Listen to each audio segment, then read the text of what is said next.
marching in the battle.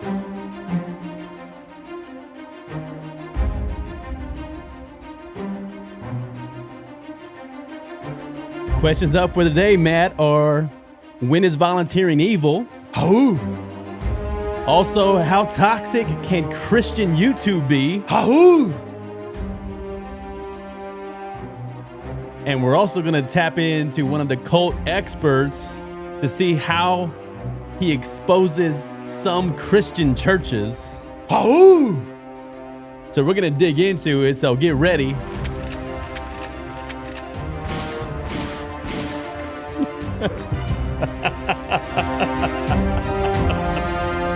Oh, we didn't even get that on camera, but we had Matt flinching over here. But anyway, we'll jump right into it. If you're tuning in with us, welcome. Glad to have you. We're gonna jump right into the first one, which is when can volunteering be a part of this bigger evil process? This is a video you sent over to me. I have not seen this at all, so I'm getting a pure blind reaction. It's been such a long time. Anything you want to say before we jump into it? No, it's been such a long time that I don't really remember much details about it. I just remember, like, I knew it. Like, I had suspicions that some of these things did not have the best intentions involved, especially for the kids. And you know. Holy heck. It's like Jason running an orphanage. Anyways, he has new sound effects. Lord have mercy for the viewers. All right.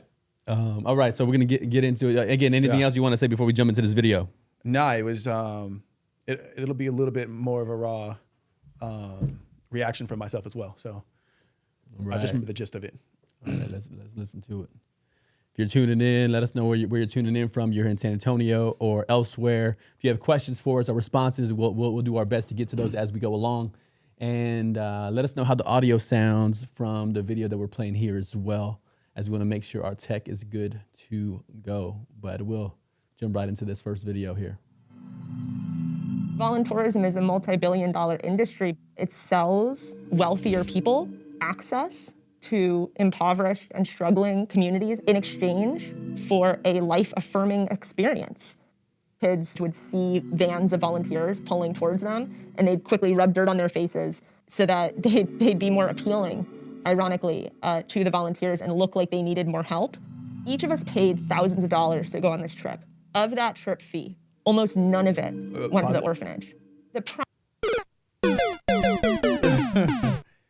No, what's your initial reaction, like, just on the first 20 seconds or however long it is? The first 20 seconds, I mean, it sounds like there's certain projects you can do in the community that are more about feeling good for yourself as opposed to actually making an impact, making a difference. And I think categorically sometimes these mission trips that Christian churches can do is when they look at these opportunities to go overseas and the amount of, again, thousands of dollars, like she is already mentioning, the thousands of dollars are spent just for the plane ticket, like what that $1,000 could have potentially do for the community by itself, and then to be able to get over there and to pay for whatever the youth group to serve or help out in a way that's not making a major difference, but so many other ways that could be used to serve, but it seems to be a better feel-good opportunity as opposed to making an actual impact.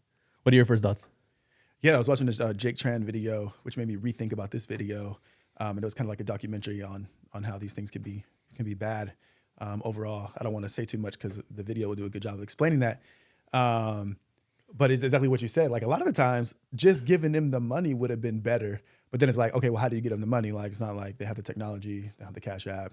Like, you have to like pay for the really expensive ticket and then go meet the kid, whoever you're gonna go help and give them the money. But then hope the people that like maybe running this type of scam, I'm not saying that all scams, but if it is, like, they're gonna let them keep the money. They might just also take it from them. And then the other thing is that that really touched me is like, hey, they're not selling the vacation, they're selling emotions. Like they just said, like the feeling of that you're helping someone, feeling that you made a difference. But it's interesting that the first thought that you had was about the volunteer wanting to do a good thing instead of the actual organization that might be at fault, but we haven't really got to. Yeah, deep into it. right. And there's another video maybe we could tag into this one, which is it's one of the Christian comedians. He does like a little bit of a play off of this concept. So I don't know where this video is going, but maybe we could bring and loop that video into this conversation. But we'll go ahead and hit the play button and bring us back into the mix. Primary goal, we were told, was to build a library. Our work was so bad that the local builders who were working alongside us would come back while we were sleeping and undo our work and redo it. They abused children in orphanages while under the guise of being a volunteer. What you're being sold is the idea that you'll help a Yeah, we probably gotta let people know a little bit about trigger warnings, because I think this video, I don't know where this video is going, but already talking about it, children being abused, but again, we want to be respectful to everybody's listening in. Trigger warnings, adult content, especially as we go along with the other videos in this stream. There's going to be some more adult themes, and RAPEs mentioned in the video when it comes to cults, and so again, if you're aware of that up front, we just want to make sure you know some of these deeper, sometimes darker waters we're going to be getting into as we go along with these videos. So we'll keep on letting it play. community. What you're really buying is an opportunity to help yourself. Yeah, I remember one girl wanted to put it on her resume. She was like, "Oh, one of the big things for me too was be able to put it on my resume," and I thought that'd help me get into college. It's interesting you bring that one up, because it is one that does make a difference. As I've coached people and worked with people, even in my own navigating through my career, when I was volunteering in the prison regularly, weekly, that did go on the resume, and people wanted to hear about that. It was like a unique bullet point on my resume. People wanted to know about, and when even the superiors who were walking through the interview process, looking at other people, they looked at me as somebody who was actively involved in his personal growth plan that included helping the community, so there's no question that it does. It does something where if leaders are looking at who is this person we're trying to bring on, they'd rather look at somebody who's involved in the community as opposed to who's not. If they were looking at two people who are almost identical in education, skills, abilities, time with the company, and one has impact in the community, the other one doesn't. So it certainly does. It's not. I don't see that as a knock. Sure. But I think it's an added perk of being involved in the community, is your personal brand. Yeah, I think like most things, it's like the heart of the issue. Like, what's your heart at? Are you using the orphanage that you're going to, or are you using the people that you're reaching out to in prison, and like you don't really care about them, you're just putting that on your resume, or is like your heart really into it, Yeah. So like you said, not good or evil. 100%.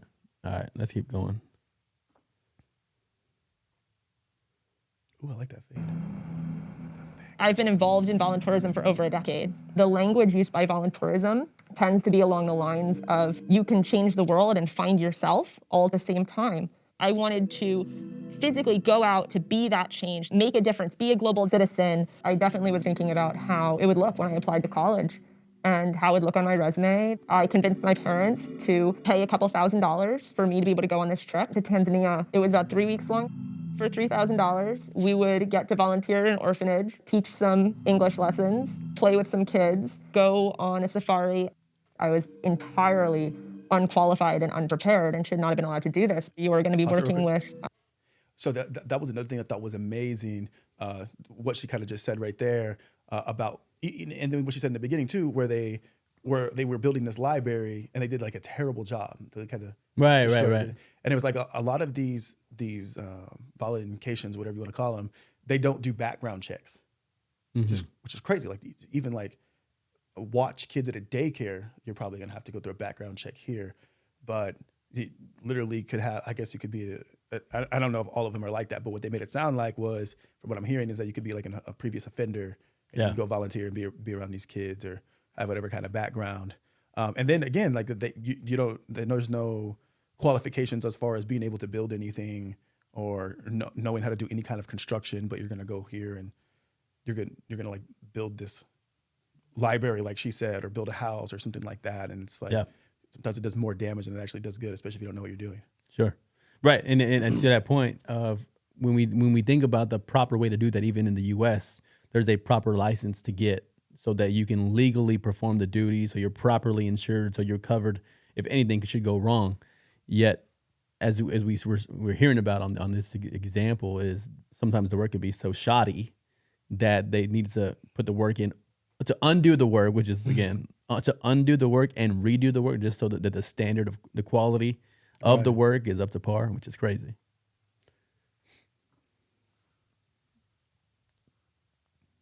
Young children who are extremely vulnerable. I came from an all-girls school where I had a walk-in closet, and I was pulling up to this all-girls orphanage where they shared bunk rooms without running water. The primary goal of our time at the orphanage was to build a library. We believed that we'd be able to build the whole thing while we were there until you realized that none of us had ever done any construction work. There was a general feeling. What? None of us had ever done any construction work. So my question is, Go ahead. sorry, Monster, I'm interrupt you. No, so what? You had like Frankenstein room, I thought. Come on, dog. No, but like, what? Either they were lied to and said that, oh, there's gonna have someone who's gonna show you Yeah. how to build it, or they really were just that like ignorant to think that, oh, it can't be that hard just to like build a whole entire building. You know what I mean? Right, right. And I think like, again, there's probably so many of these that that some will probably lie and some probably, you know, just say, hey, you're gonna do it and like don't worry, you'll be good. But like if it's not the one where they said we're gonna teach you, that's like, wow, like how ignorant is that to think that you're just gonna be able to do something you've never done before? It takes extreme amount of knowledge and previous experience and just be able to go like that's like such a privilege, like first world country mentality. You know what I mean? Right, right.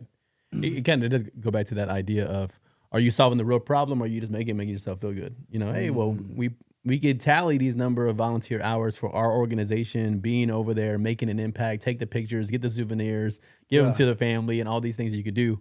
Yet the people you're actually trying to serve, if they're underserved, then you can, again, in this situation, they're even talking about, again, you're making the work harder for the people that are there if they're having to undo and then redo your work. So that's crazy. That the local workmen were lazy at times because they were showing up late.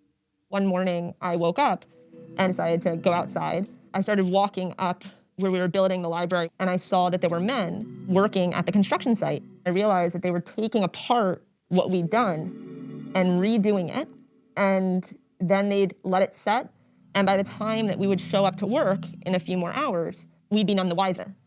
I told one of the chaperones from my school on the trip about what I'd seen and was advised to keep it to myself. You have stories of people donating bags full of toys that the orphanage director then goes and gives to his own kids or sells or locks in a closet so that the next group of volunteers will donate bags of toys. Because if they see kids playing with tons of toys, they won't bring toys. If they see kids sleeping on a good bed with a good mattress. Dang. Bro, what? That's wild. Imagine like you're not a Christian, you're just living in the world, right? Imagine what kind of heart you have to have. I don't care what religion or non-religion you are. Yeah. To, like keep kids poor and living terrible on purpose so that you can make money off of their misery. Right. It's that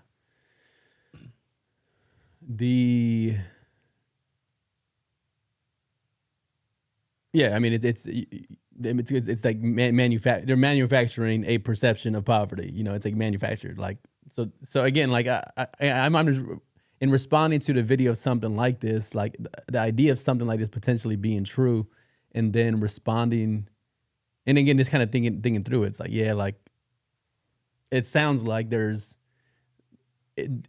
one feeds the other, right? So on this side of it, from a perspective of, again, if we're talking about America going over or going overseas or going to these foreign places to volunteer, we feel good, you know, we feel good about it because it's hours volunteer. It's a new cultural experience. The kids potentially come back changed. They see people impoverished, but then the people over there who are coordinating are also looking through and seeing like, how do we make this look even more dire than what it is? Yeah, we're struggling, but how do we, again, they captured it earlier, how do we make our faces, again, make the faces dirtier, make the kids look like they don't have any toys? And then worse, the greed of it all is going back and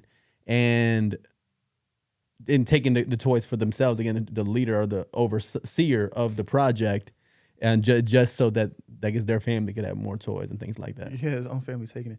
I thought it was crazy too, is that they said that they would make their work basically better. So when they came back in a couple hours, they'd be like, can you imagine, like, oh man, I did a terrible job. Like, I don't know how I'm gonna fix this tomorrow. Then you come back and it just looks amazing. Like, oh man, I do know what I'm doing. Like how would you not have some kind of suspicion?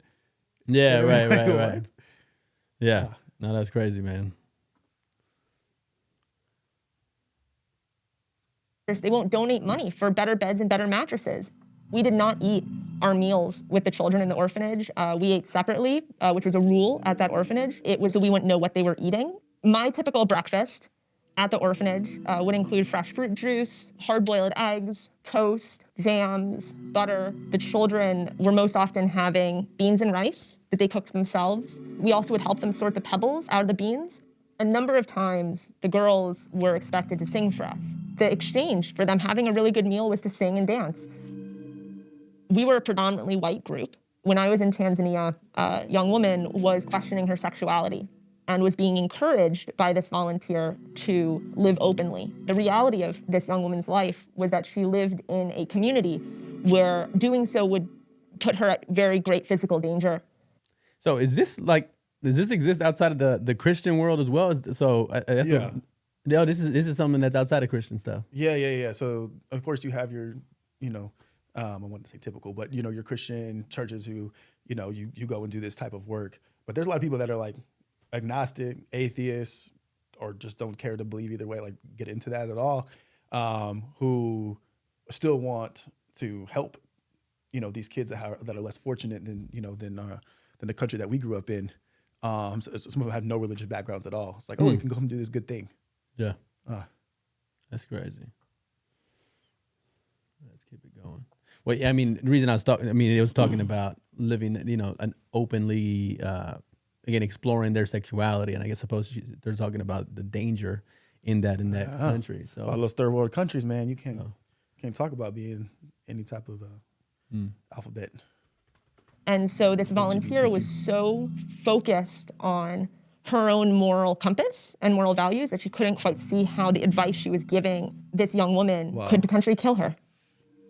The directors of the orphanage did not see the children's health as a priority. We were advised by other long-term volunteers at the orphanage that when residents did get malaria, despite there being money to pay for them to get medical care, they were not provided with medical care. The leadership of the orphanage were unwilling to spend the money.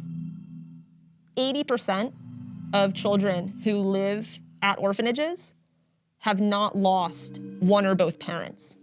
They are not orphans. They don't have birth certificates. They don't have IDs. No one knows who they are or where they are. These children are... What? Yeah. So that's supposed to be like, I guess, a front as well? So when I was watching the Jake Tran documentary about it, he would basically said that some of the parents would be extremely poor or impoverished. So they would, these orphanages would go to them and be like, we'll take care of him. We'll make sure that he eats every single day. We basically can do a better job of raising your child than you can. And as a loving parent, they're like, man, I want to provide as much as I could. I know it's a hard decision, but let me do what's best for the child, so they think. And so they get a lot of children that way. Then like she said, and like Jake Tran said, they'll lose completely all their paperwork and make it extremely difficult for parents to ever see their children ever again. Okay. That ain't dark, bro. Yeah, it's pretty dark. Real dark stuff.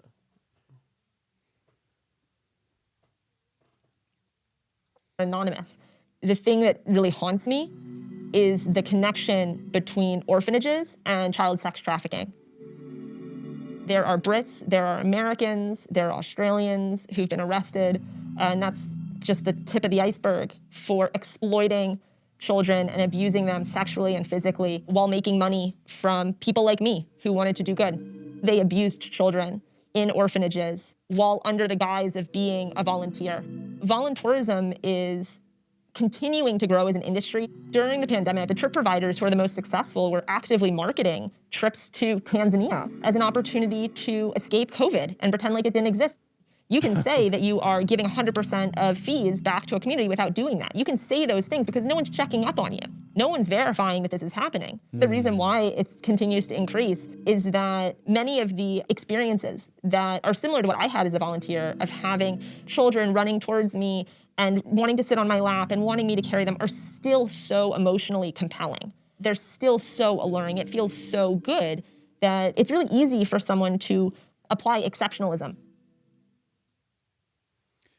Man, this is why it's hard for me to donate to like charity of any kind at all. Yeah. Just the stories that I've heard in the past. And I remember it was like last year, I think June, July, August, something like that. There was this free Christian concert, and it like completely free at like the San Antonio, it was like the Alamo Dome or something like that. And it was just really weird because there was a major artist, and I'm like, but they're going on tour, and I was like, that's a lot of work, and leaving your family and traveling the road to do completely for free. Like, yeah, like what's going on here, right? So, I mean, I didn't think too much into it, but I was like, So, and then about halfway through the concert, they took a break, and they showed a video, like those commercials used to say, for just 75 cents a day, you can save whatever, feed this child or whatever. It wasn't exactly like that, but they told a story. One of the guys got on the microphone, talked about things that he's seen and blah, blah, blah. And basically they were trying to sell you donating this money and you'll get a child and like card of who you're helping and y'all can ride to each other or something like that. And I was just, I didn't trust that either, even though it was a Christian concert. Yeah. It's just like, I have no idea if my money is really going towards any kind of good cause. Like if I can't see it, then that's kind of how I operate. And I don't know if that's a good thing or a negative, but what are your thoughts? Yeah, I think it's deep waters. I think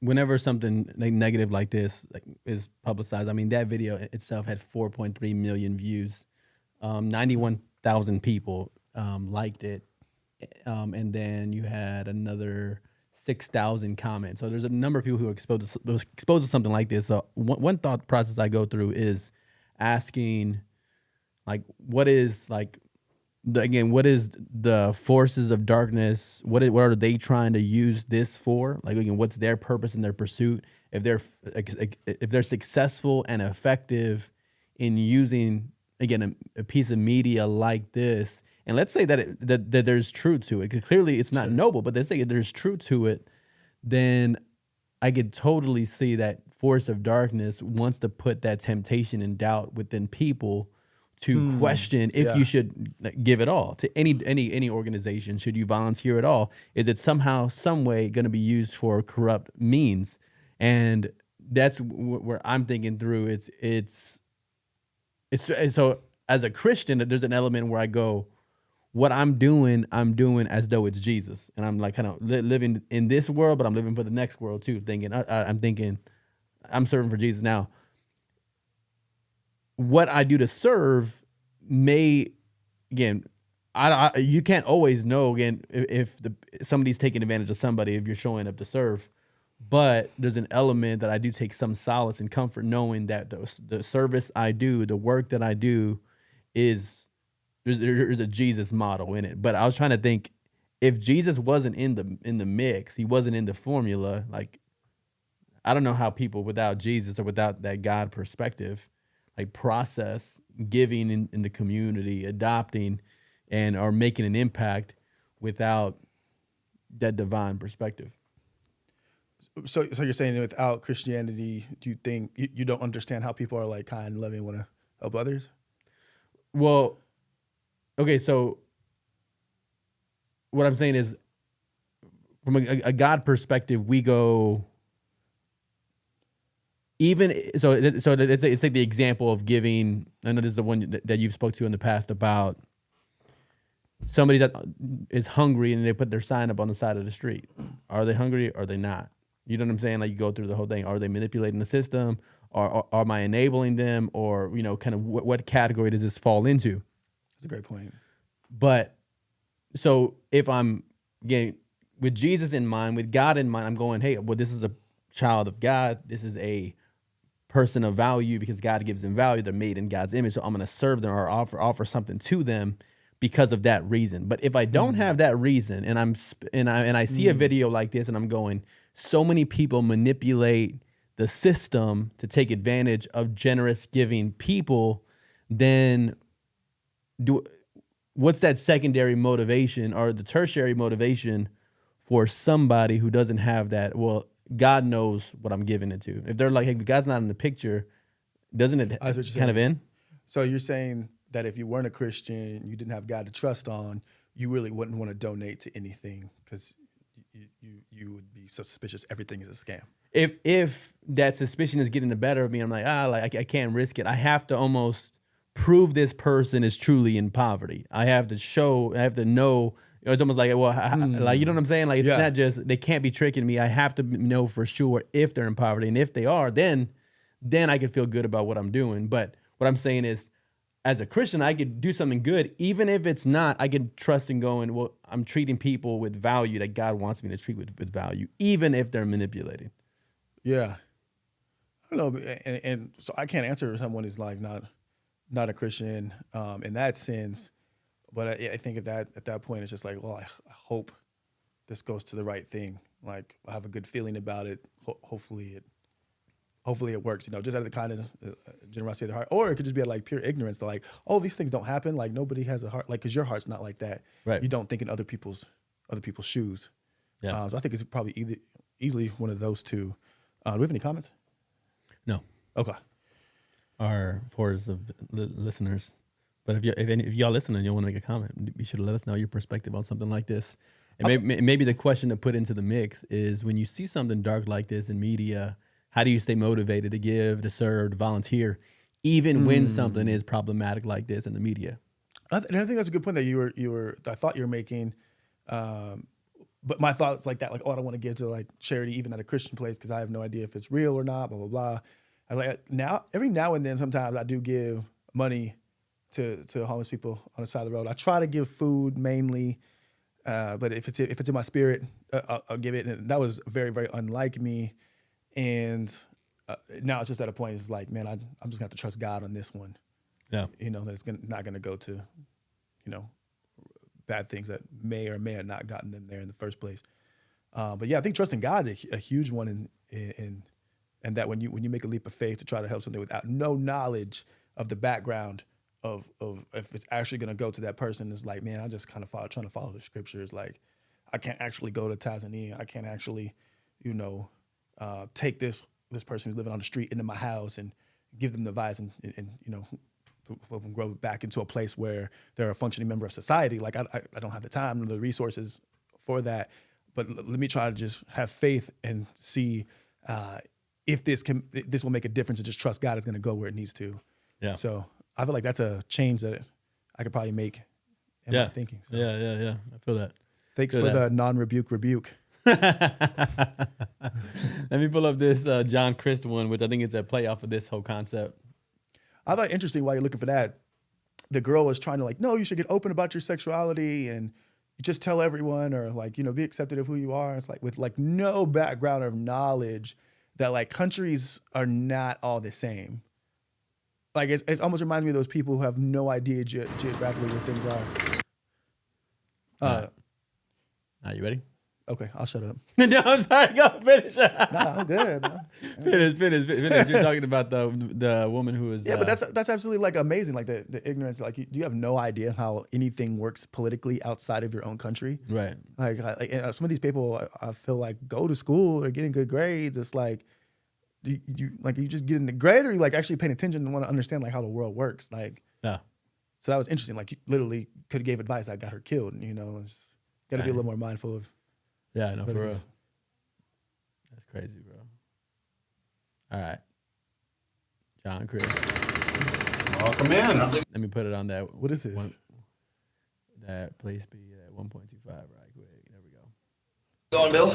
Doing good. What can I help you with today? We at our church have a construction project we would like to propose to you guys. Well, you're in the right spot. How can we help? We are going to build a bath and shower house in Guatemala. Guatemala.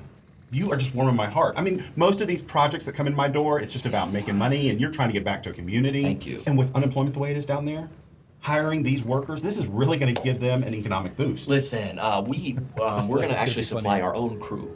So Oh, okay. Well, I mean, if you've got access to workers down there, then we'll work with them and we'll make it work. You know, it's actually going to be 25 youth group kids.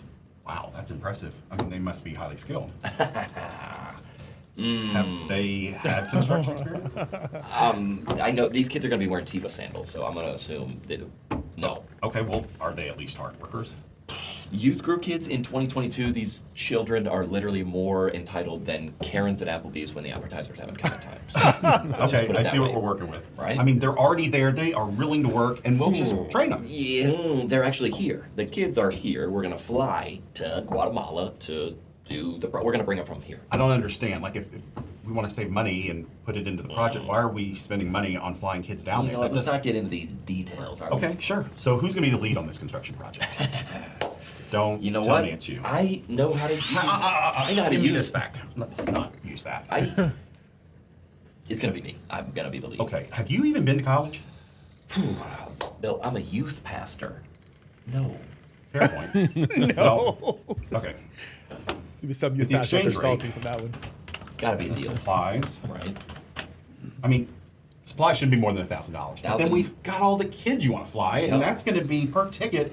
You're looking at another $50,000. And what's the problem? You could literally just donate that money directly to the community. Donating a check, it's so impersonal. You know, we want to be in the hands and feet of the Lord. You know what I'm saying? Okay. Thank you. So, where is this money coming from? I got you on that, okay? The kids are going to send out support letters to their aunts and uncles. They're going to send the money in through the church, and it's a tax deduction, so Okay, no well. problem there. Fine. Taking the Wow. kids, the supplies. This shouldn't take us more than 2 days max. 2 days, Bill. Come on. There's going to be a film crew there. All right. There's going to be photographers. There's going to be a lot of pauses for photo ops and stuff like that. So yeah, we got these shirts that we got made. They're neon, where they say "Humble to serve, saving Guatemala one city at a time." 2022. So Okay, it's fine. going to be a whole thing. Add all that in. How about 3 days max? Listen, think about the kids with the jet lag. We're gonna need 2 days up front to just get rested, acclimated. Then we're gonna need some rest days in between the project, and then obviously there's sightseeing that needs to be done down there. All those people that have donated, they need presents, they need gifts, so we gotta go shopping for them. And there's some killer scuba diving down there, so we'll probably just put 2-3 days on the end. Let's just round it up and just call it 10 days. All right? This makes about as much sense as when you asked us to build that real-life Noah's Ark up in Kentucky a couple of years ago. I'm sorry. Thank you. Shouldn't have said that. Appropriate. Okay, we're going to go down there. We're going to build a quality structure. You can turn it over to the community. Great commission. And they will benefit from this for years to come. Years to go. Wow. Okay. Well, actually, we're going to go back down there every year with the youth group and repaint it. No. We're just going to repaint it. No. Think about the photo ops, Absolutely not. the social media, the likes. Get out. You know. Get out now. You know. Okay. All right. Wow, it's so crazy how I felt like that comedy that hit harder than someone actually just being serious and saying it, because it just like it feels like an exaggeration.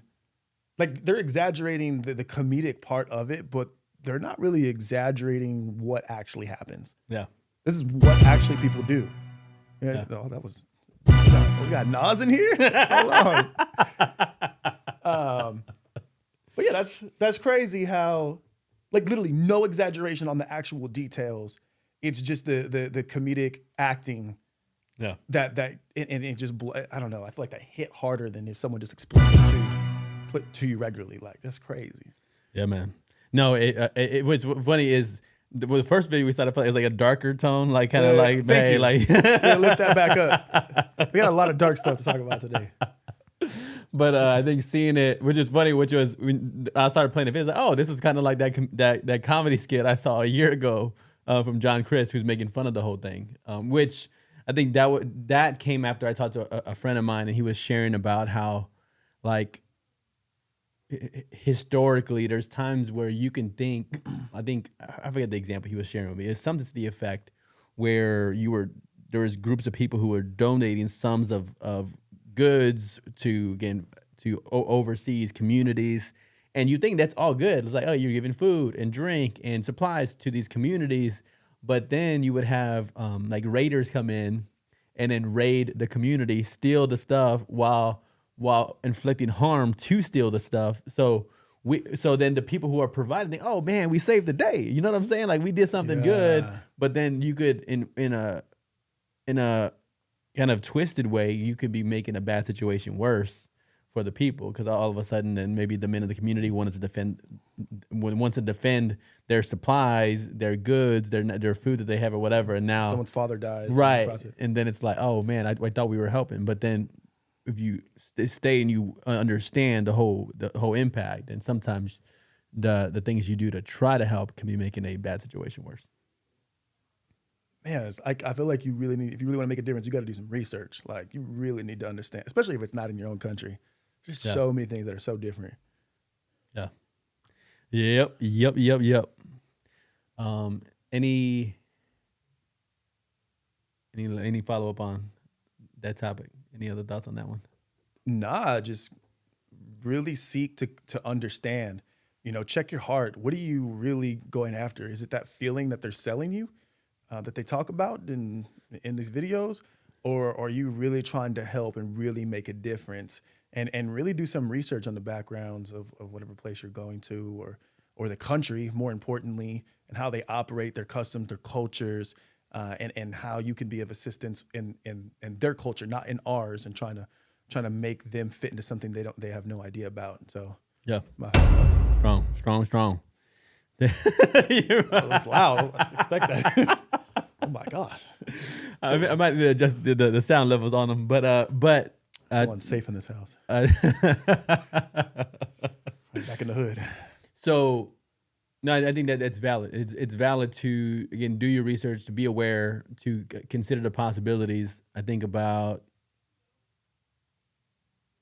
again, being involved in an ongoing way where it's not like isolated to these experiences, where it's like, so here's the thing. Sometimes, again, Jesus actually said this in Matthew chapter 23. Maybe we should pull up that text so we can look at it, because he wasn't holding back. I wonder if anyone's ever done a trip, loved it so much, and then went back, and then like saw that the conditions hadn't changed at all. It's like, how many mission trips are they doing a year? And then I come back like, where's my toys that I gave them? You know, like, where's all the things that I helped donate? Like, has anybody ever came back and like been suspect themselves? Like, there's no way there's this many people going week after week here and volunteering, and the conditions like almost even worse than the last time I came. Like, what's, you know, like, yeah. I wonder how many people have, because before I even saw any of this stuff, I was just like, something has got to, I was automatically like suspect of it. And then when I saw that, I was like, oh, it kind of confirmed it. Yeah, let's get into the scripture. All right, where we at? Let me make sure I could. Yeah, that should be good. Let's see if I can move that. Here we go. All right, Jesus said this thing in Matthew chapter 23, which oddly, I didn't even think about this, but it kind of fits.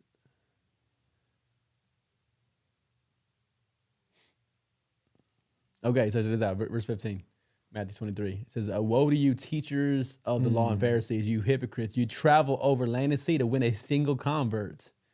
And when you have succeeded, you make them twice as much a child of hell as you are.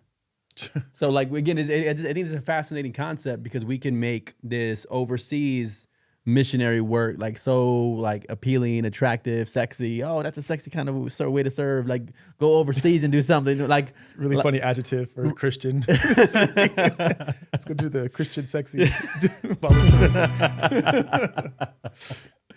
I mean, sex is good in marriage, you know what I'm saying? So Amen, dog.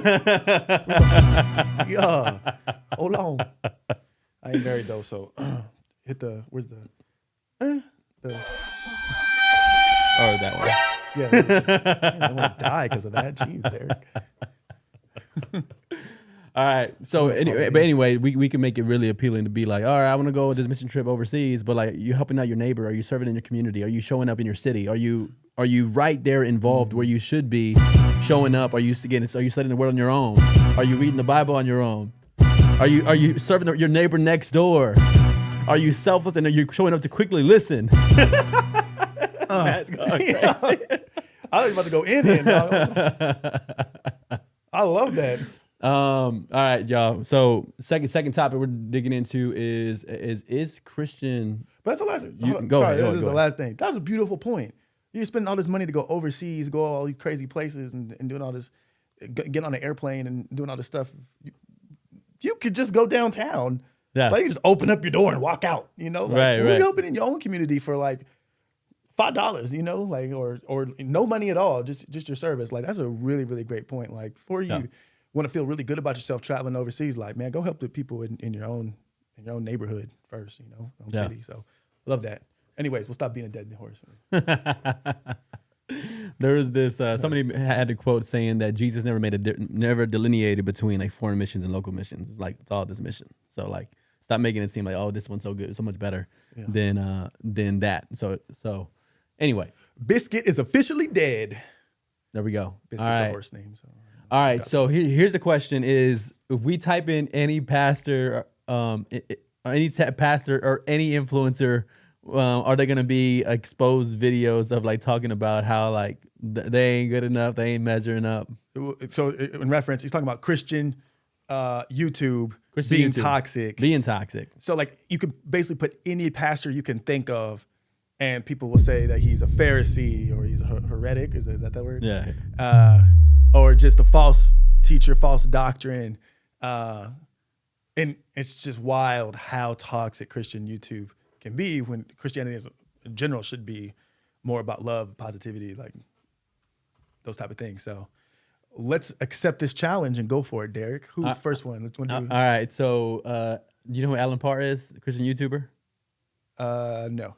All right, let's see. I suppose you could just put any YouTuber's name and put exposed, and then you see a bunch of stuff like Truth about Alan Parr. people who are gonna talk about. Not recommended. All right. So I told you, rustling. My man's always on one. all right, so they talk about Alan Parr is you stop watching again. Somebody get 25,000 views, has a few perspectives on why you should stop watching him. Then where we at? Finally admits. 4,000 views. Somebody else was talking about Alan, and this dude is really like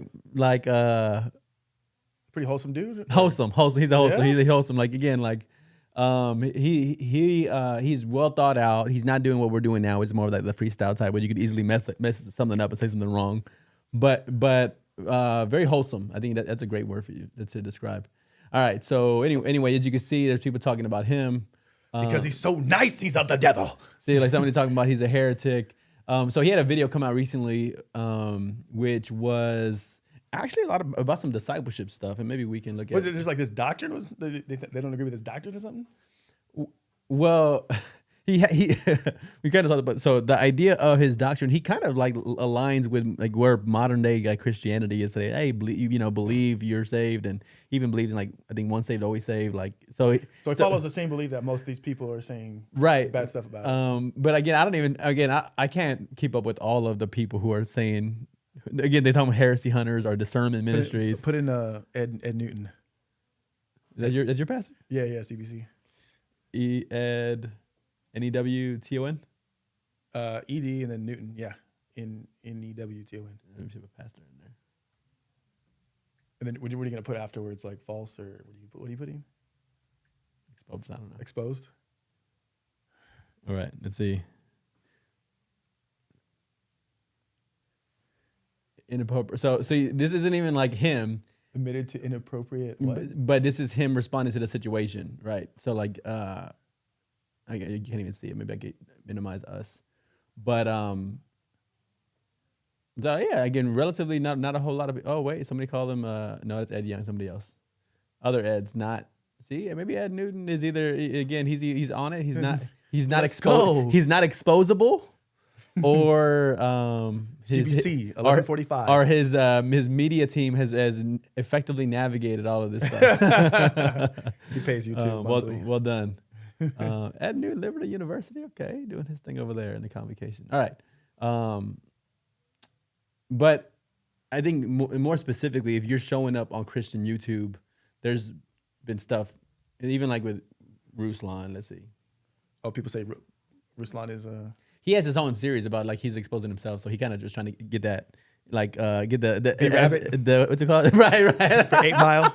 Let me tell you everything that is bad about me before you do, so you can't say it again. This guy calls him false teacher. Then Ruslan's own stuff's there. But he said he's had hundreds of videos made about him. About what? What about him? Woke church scam? He's a woke church avatar. That makes sense. No, I'm just kidding. Me participating in the toxicity. So yeah, who's another one?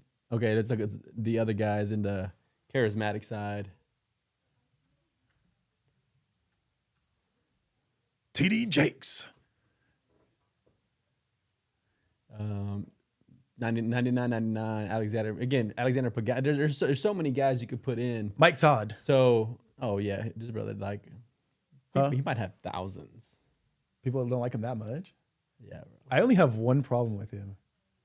Well, he's fly.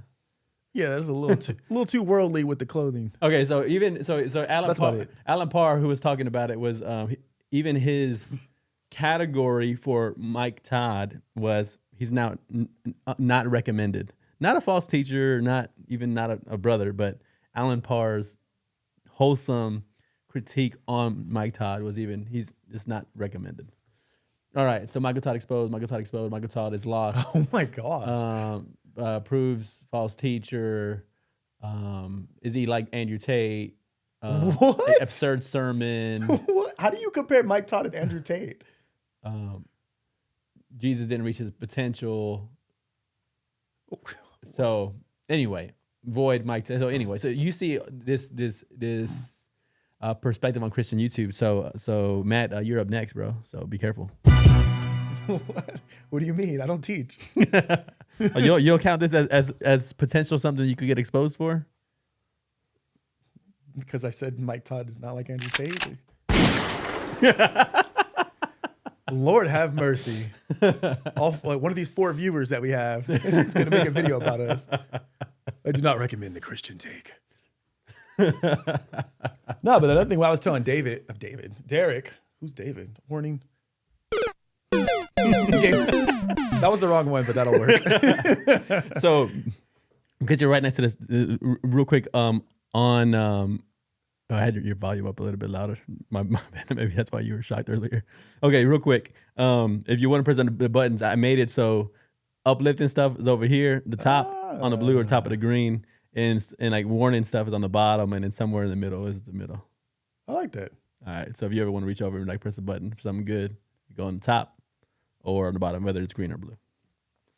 Appreciate the mini tutorial. No, but I was also telling Derek, and I don't know if you want to try this, but if it's Christian YouTube is really toxic, I think it would go like, hey, look, let's look at the videos and compare how much are we destroying other Christian YouTubers, or how much we destroying other preachers, destroying people who are in the faith of Christianity and trying to make a difference.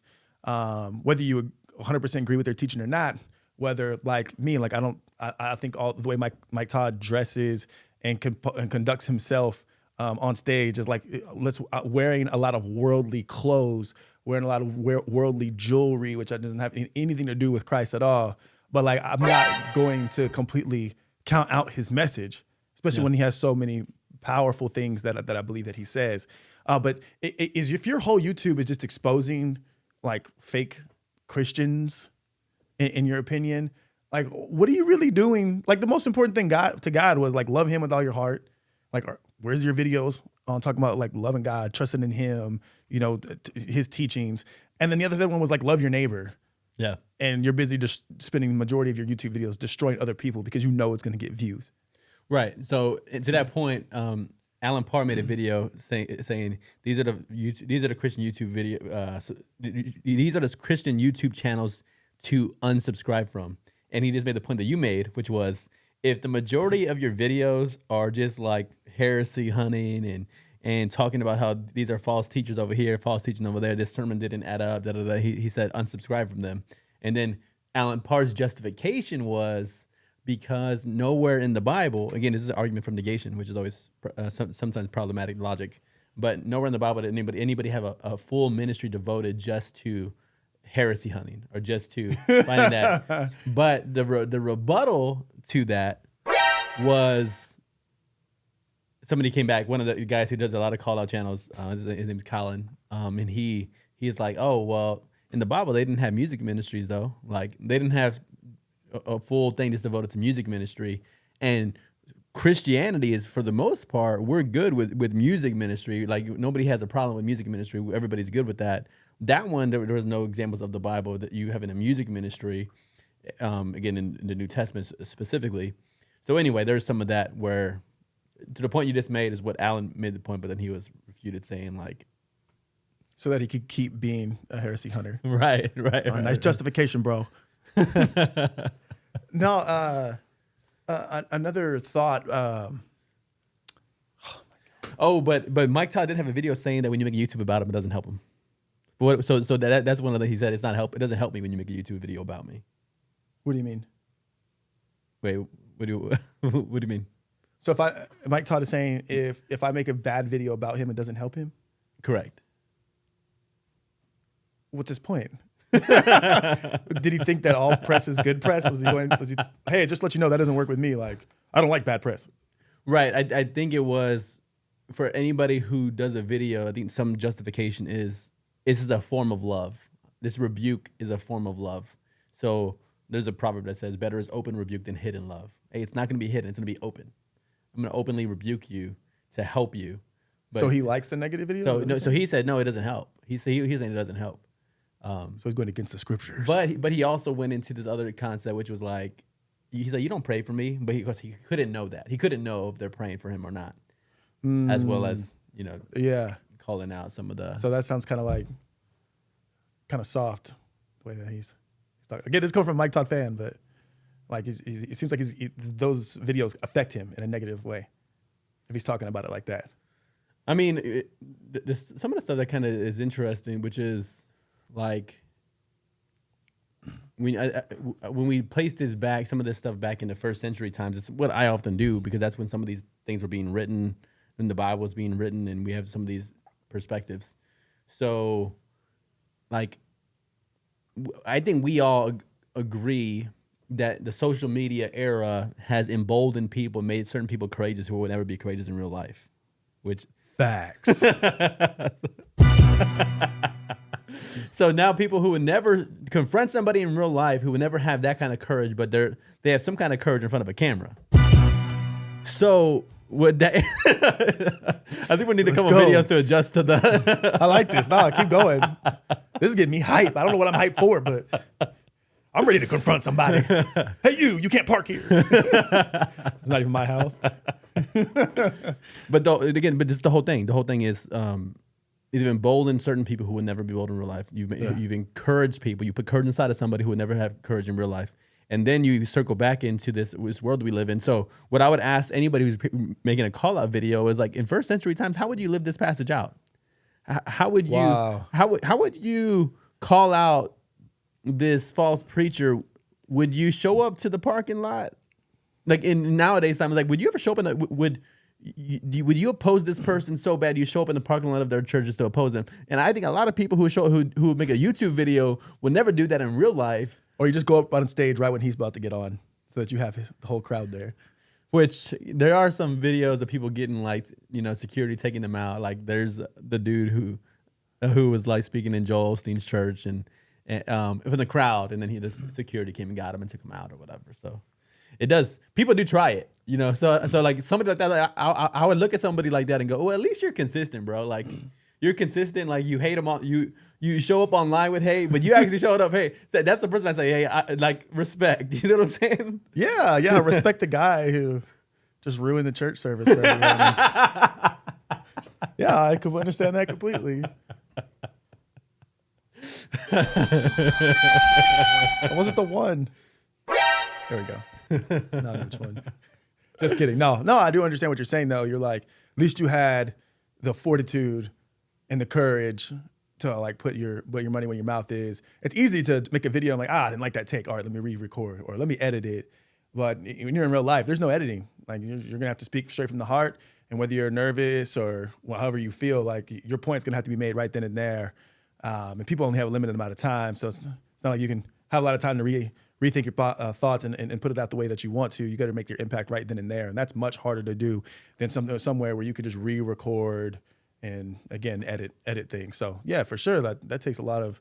And then you're going to some places, somebody where people are obviously going on purpose, so you know they're going to be fans or they're going to be supportive of their pasture. So then you're going into a territory of like where everyone's going to view you in a negative light. Like that takes crazy courage as well. So I understand what you're saying in that sense.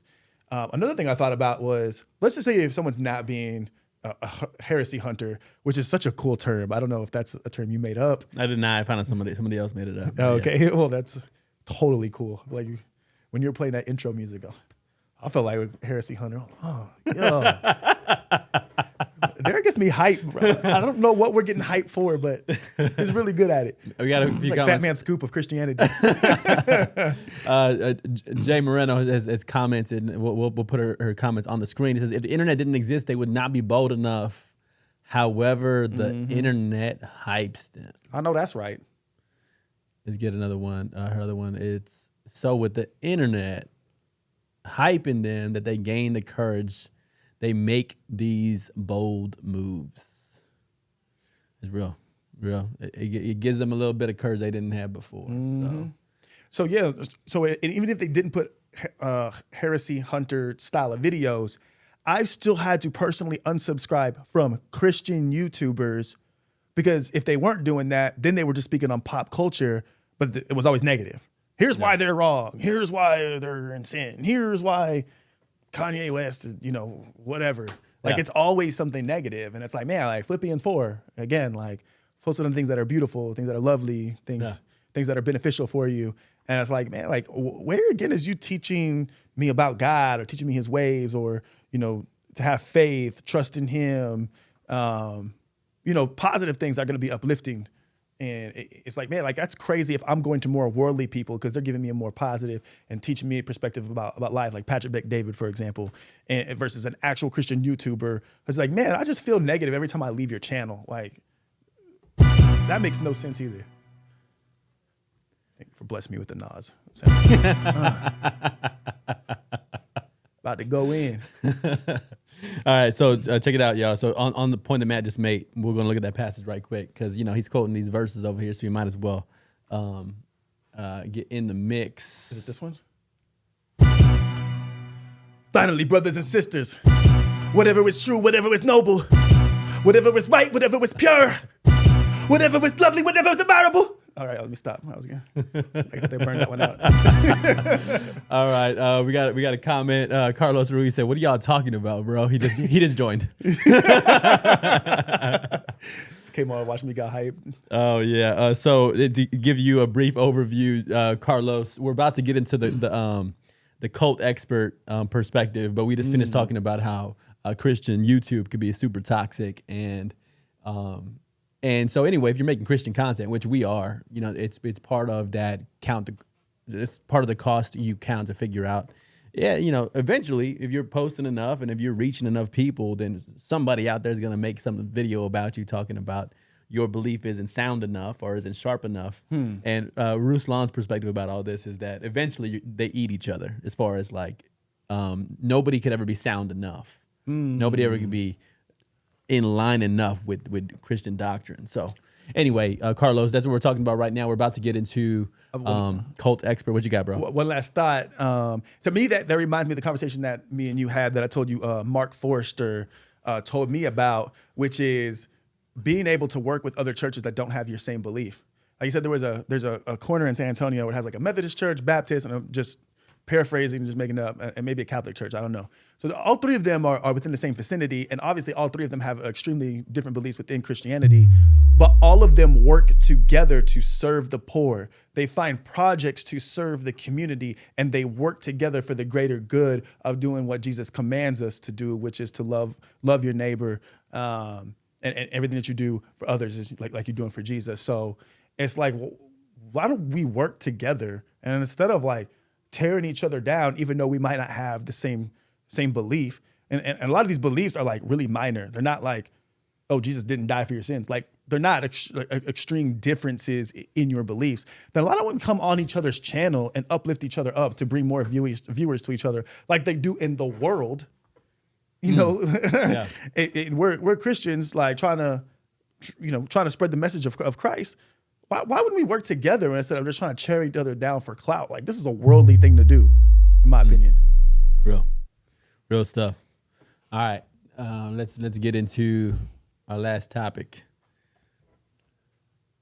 Cult expert. So we're pulling up the video of Michaela Peterson. If you don't know who Michaela Peterson is, you might know Jordan Peterson. Jordan Peterson has a daughter named Michaela, and they just so happen to be related. And she did an interview with a cult expert, and we want to get into that video.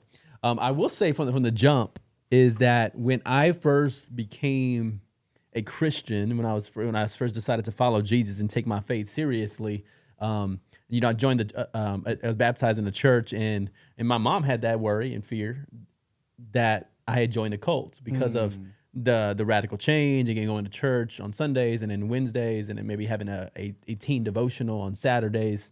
I think she saw some of that commitment, and she was very, very worried that I was joining the cult. And she had seen, I think, like a valedictorian from her high school had joined the cult, and so she saw somebody who was super intelligent and super capable join a cult previously. So she was worried about that, and naturally back then, I said something to the effect, if you ever want to know what I'm learning about or what I'm committed to, like we could just sit down and read the word together, and you can see kind of what I'm adopting. And then you could drag her into the cult as well. So what? I feel like you set me up, man. It was like Chris Paul and Blake Griffin back in the day. My bad. So all that to say, I'm gonna tell y'all how. So I'm gonna give you that preview of how my mom responded initially. I'll save how my mom has been over the last 20 years, and I'll save that for the end, toward the end of the video after we watch over Michaela Peterson's interview with this cult expert. What do you think about her? What do you think about her meatitarian diet? The lion diet? The lion diet. That's a pretty cool. I never got why it's called lion diet. She said it's just because it sounds cool. Because lions eat meat. Meatitarian, like they don't eat grass. Like I never got it, and I thought about it. I was like, duh, Matt. She's only eating like steak and every day. Like lions eat meat. I don't know. You're looking at me like, okay, I'm crazy. My bad. It's not like it's wrong. I mean, it's. But that's why I was shocked at how dumb I was. I was like, well, that's why it's called a lion diet. Right. Well, it's not like raw meat, like a lion eat raw meat. It's not, I mean, she's still cooking the meat, and so she did say she felt like a nerd, like eating like this. So then she thought she could at least give it a cool name so that it could have some kind of little ring to it. So all right, lioness, do your thing. All right. So let's put the video on, and we'll stop and go and react to it. So here's what we kind of want to do too. So again, I mentioned my mom had that worry, that fear. That did Derek just join a cult? And again, if we're being frank, maybe we'll let Chat GPT weigh in with the church that I'm a part of, and even that some of the criticisms that they've had. We'll let AI give a perspective about how. Bro, about that? have you asked it? You know what it's gonna say? Chat GPT before you did this podcast? I stay prepared, bro. Like I'm not like. I mean, AI could also have updated it. Some people are already talking about how AI is manipulated and all these things. Oh, I'm sure they're gonna manipulate. Everything's about power. All right, let me see if we can get us pulled up here. Why, are you scared? Are you scared of what it's gonna say? I feel like with the articles out there about your church, it's just automatically gonna be like definitely, even though a lot of things have changed.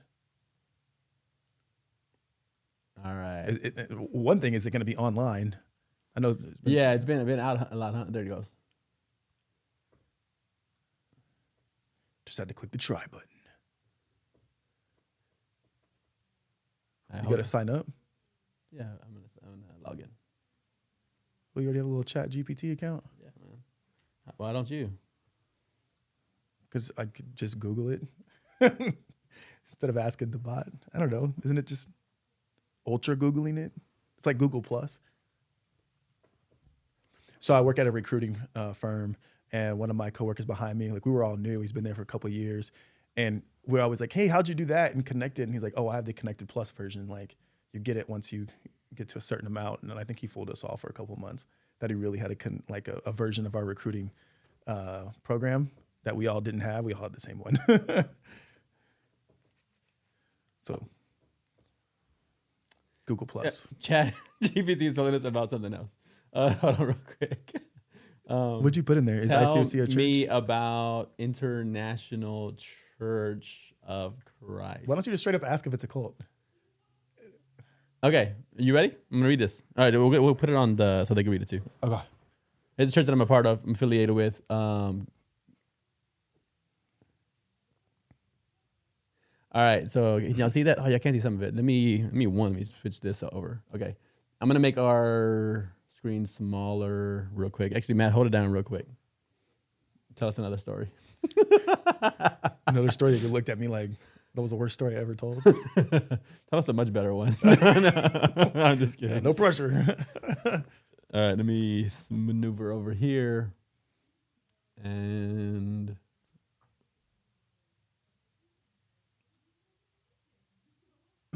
okay, I guess you don't have a story. So No, I don't. all right, you able to see that? Okay, here it goes. International Churches of Christ is a controversial Christian movement Oh, wow. that emphasizes strict discipleship, group accountability, and daily Bible study. That's a cult. The ICOC was formed in 1979 and is known for its strong commitment to evangelism and its intensive approach to religious training and growth. No, I'm laughing right now because I want you to compare my church and be like, yeah, some mediocre, lukewarm. The movement has faced criticism for its high-pressure tactics and controlling practices, leading to accusations of cult-like behavior. The ICOC has also faced controversy over its stance on spiritual authority and the role of leaders in the church, with some former members alleging abuse of power.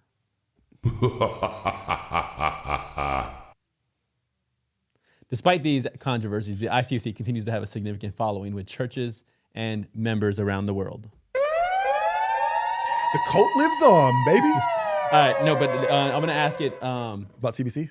No, I'm going to ask it. I wanna compare. What are the criticisms or problems of the international? Watch ChatGPT be like, who? We don't even know that. No name church. I think it's going to say a little bit. Okay, here it goes. It's giving us a bulleted list. Thank you, ChatGPT. It says, International Churches of Christ have faced numerous criticism and controversies over its practices and teachings, including cult-like behavior. The ICOC has been accused of using high-pressure tactics and controlling behavior, including strict control over members' lives and relationships. Number 2, spiritual abuse. Some former members have accused the ICOC of abuse of spiritual authority, including psychological manipulation, emotional abuse, and financial exploitation. Authoritarian leadership. The ICOC has faced criticism over its hierarchical leadership structure, which gives leaders significant control over the lives of members. Shunning of former members. The ICOC is formerly known for its strict discipline of members who leave the church, including cutting off communication and shunning former members. 5, emphasis on numbers. The ICOC has faced criticism for its emphasis on numerical growth and for its use of aggressive recruitment tactics.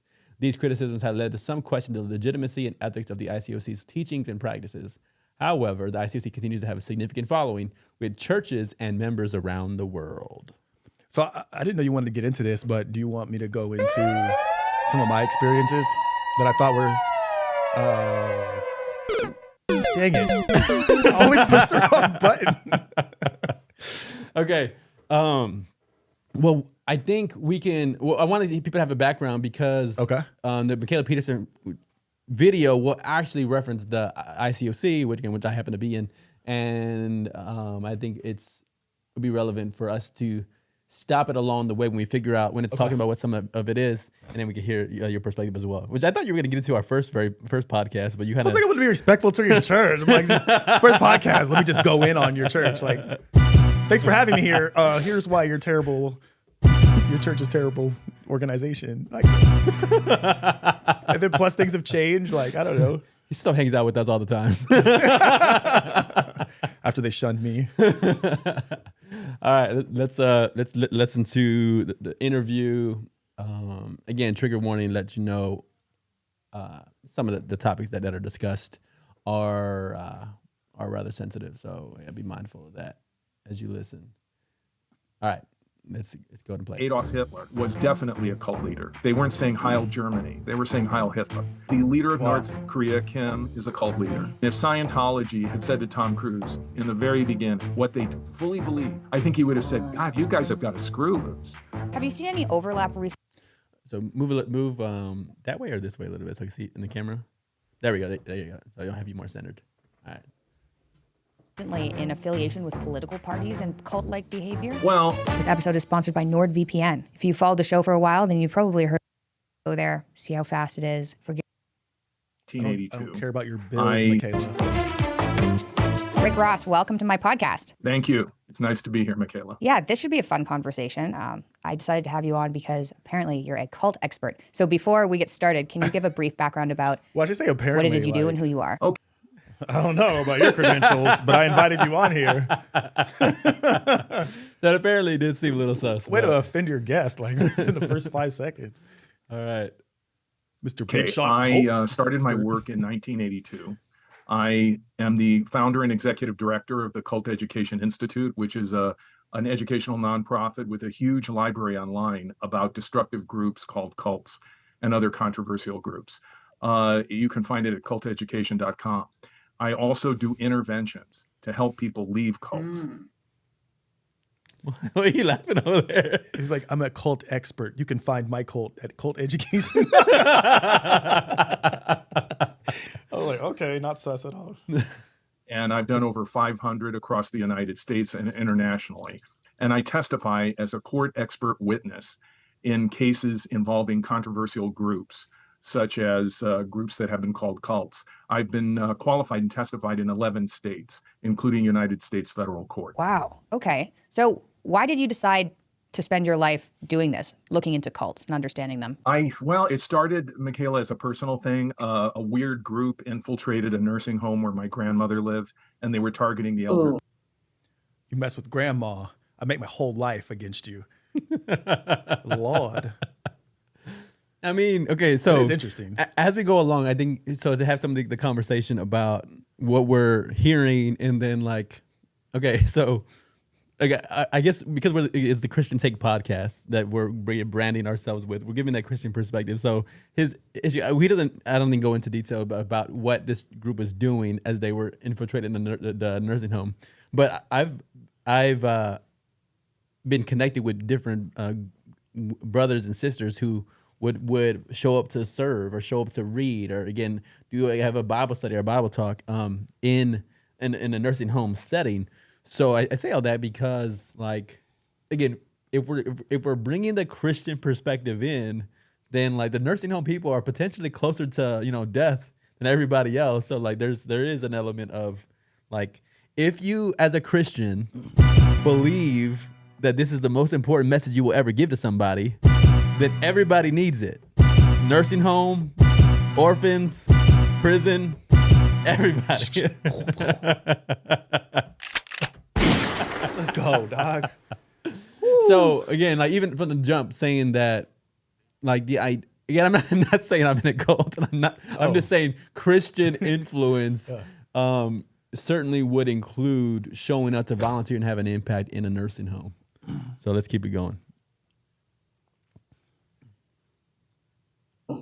And quite frankly, it kind of pissed me off. And so I wanted to protect my grandmother. I wanted to protect the other people there. And then I guess I became an anti-cult activist / community organizer. And then I was on one committee after another committee. And then I worked for a social service agency and then started doing interventions privately in the 80s. And so it grew out of a personal interest because it affected my family.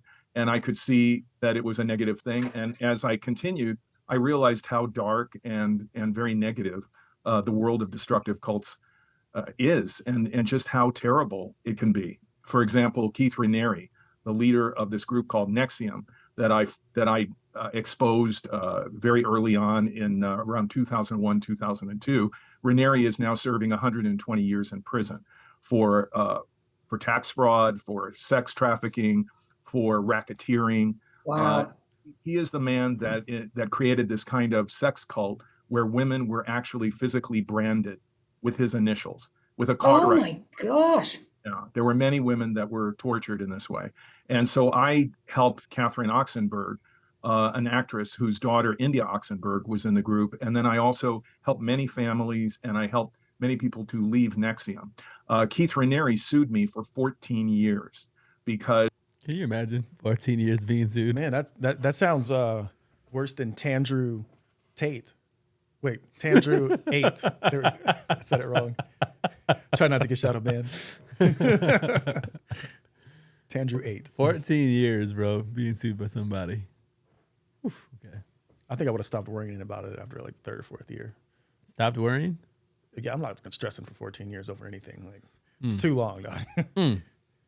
Let me know when the I decision's made. published these papers by two doctors, a psychiatrist and a clinical psychologist, that were analyzing what was wrong with these training seminars that were under the umbrella of Nexium, that they were causing people to have meltdowns, be hospitalized, and the doctors explained why. Wow. And when I published those papers online at culteducation.com, Keith Raniere sued me, and that lawsuit went on for 14 years and was dismissed shortly before his arrest. I also wrote the book Cults Inside Out, which is the first book about cults to include Keith Raniere and Nexium. Wow. Okay. Okay. Well, I have a bunch of questions. I think let's start at the beginning here. What's the difference between a cult and a religion? Well,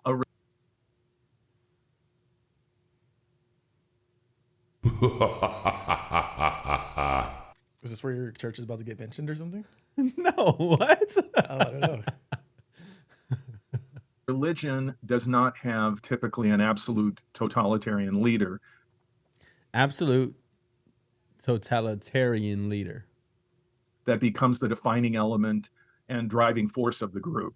And that leader really becomes an object of worship. So if the leader is worshipped, which I think this doesn't count Jesus as worshiping Jesus, but like the idea of anybody but yet outside of Jesus.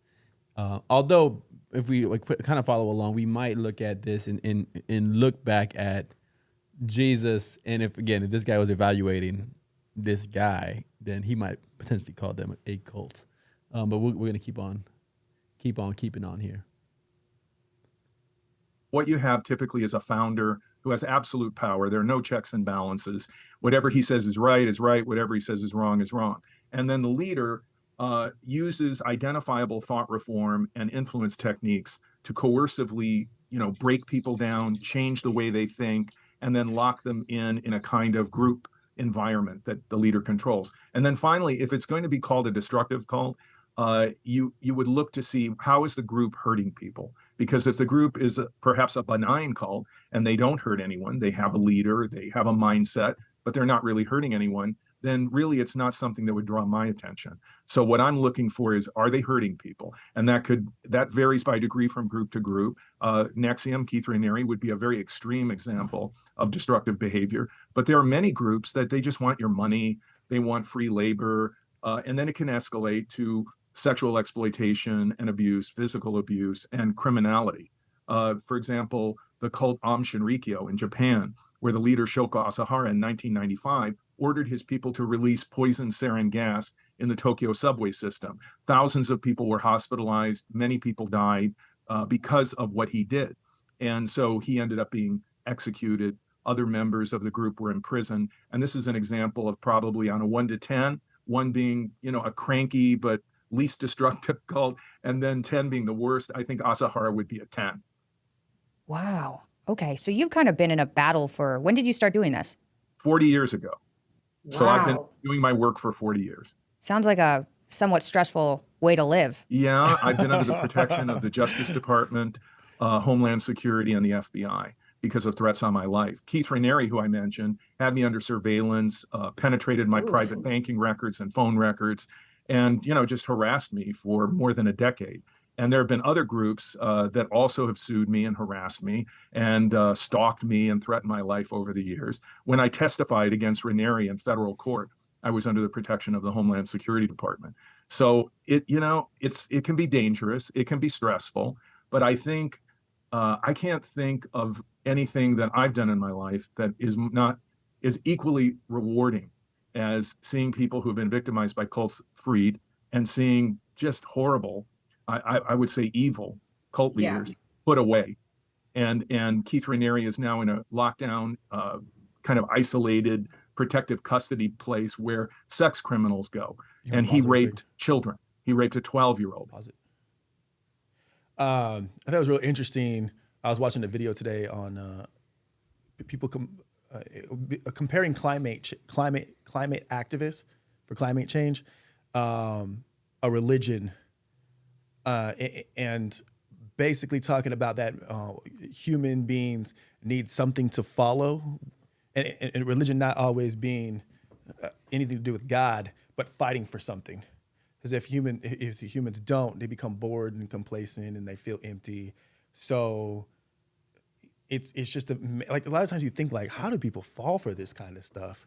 Yeah. And it's just like this emptiness that I feel like humans feel until they start living for something, and then those things that you could be living for, once you trust somebody, can be really evil. But a lot of people can argue that hole in your life is that God, the God hole, that you can only be satisfied by the Lord. So, And I think he's gonna tap into that, the kind of person that's most likely to be recruited by a cult as well. well, even not just even the cult, but just being like, what possesses you to like throw paint over a painting and ruin it, and just handcuff yourself to like a museum, or handcuff yourself to like crazy stuff, like that firm of a believer, and it just feels like you're actually fighting for something. And that's just one thing. Yeah. I mean, you could be a religion over basketball, or you could make all kinds of things your God. So. He raped a 14-year-old.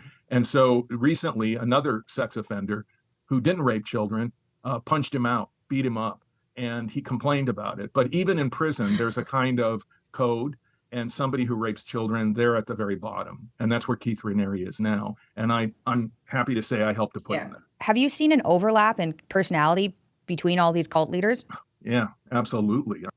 So it is, I think it's interesting to think about, like, can Matt Geis become a cult leader, right? Like this the concept of like, do you have that, or like, and how do you identify that as somebody who can potentially develop or grow up to be a cult leader? What? I mean, I remember one time talking to the psychologist and cult expert, Margaret Singer, who really was probably the leading cult expert of the 20th century. And I asked her, I had dealt with a cult leader by the name of David Koresh, who was the leader of a group called the Waco Davidians. And I'd helped people leave the Davidians, helped a number of families. I was working with the BATF and the FBI and doing analysis for CBS News. And someone said that they could deprogram David Koresh. And I said, how can you deprogram him? He's not programmed in the first place. He's a psychopath. And that person said to me, well, I don't think he's a psychopath. And so I asked Margaret Singer, what do you think? And she said, Rick, they're all psychopaths. And I think the basic threshold requirements to be a cult leader is, number one, be at least a sociopath with no sense of right or wrong, no conscience. You don't care who you hurt. What a cult leader cares about is what's in it for me, what's good for me is good, and what's bad for me is bad. And they have no innate kind of morals or ethics or anything like that. And then typically they're just... Say again? I have multiple thoughts. So when he says they're all psychopaths, but the way he said it was very dismissive. And in the way that we use the word psychopath way too often for too many things. So, someone made a bad decision, or someone made like a obviously stupid decision. Oh, he's a psychopath or whatever. Like, or like your ex, just because, you didn't get along with your ex. Oh, she or he was a psychopath. But really, I think he's actually talking about like the clinical, actual definition of a psychopath. Yeah. So I think it's important to make that connotation. The other thing I would have for you is like, is all political leaders very close to that, to make it that far? And how common is it to be? I actually want to look at the statistic now. What percentage of the population do we estimate to have that issue, sociopath or psychopath? We could ask ChatGPT because we already have it up as a tab. Yeah, and then I forgot the difference between the two. So I think he explained one of them, which a sociopath was the one who doesn't care about rights or wrongs. All that matters is if it's good for yourself. And then what would be the difference between that and a psychopath? How much of the population is a psychopath? Yeah. This would be a really good show to have Hakeem on, since he's like majoring in this stuff or already graduated in it. I'm glad you finished it up with a good reason. It's estimated that approximately 1% of the general population has psychopathic traits. However, this figure can vary depending on the criteria used to define psychopathy and the population being studied. In general, psychopathy is a personality disorder characterized by a lack of empathy, guilt, or remorse, and an increased likelihood for impulsive and antisocial behavior. It is diagnosed based on a clinical assessment typically used using the psychopathy checklist revised. Wow, I think I know someone that's like that. I'm just kind of realizing it after reading that. That's crazy. I think that what's interesting too, as I've had conversations with friends about this concept as far as like sociopathy. I don't have a lot of like guilt in my system, like in my ethos or even how I operate. That's not really what I operate from. But again, like if we're like analyzing this from a Christian perspective, like if you're like in Christian community and proactively trying to live the Christian life, there's not like a lot to be like guilty about. You know what I'm saying? Like the idea of like what my last week looked like, the number of prayers that I put into a journal, and there's number of times I got into the Word on my own, and yeah, church attendance here and there, and then so like there's an element of the lifestyle that doesn't even. And again, I'm supposed somehow, some way, there could be some guilt if again when I'm impatient or when I'm harsh, but it's something that kind of does come up again in my own personal journey of like there not being a lot of guilt revolving around my story. It's not a primary motivator, but well, look up sociopath and we can see the difference.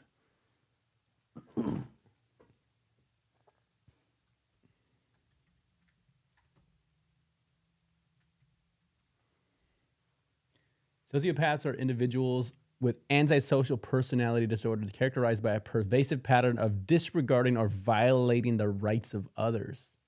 They exhibit traits such as impulsiveness, making hasty decisions without thinking about the consequences, lack of empathy, difficulty understanding and relating to the emotions of others, deceitfulness, lying, manipulating, and conning others for personal gain, aggression, engaging in, I'm not even showing the screen to these people.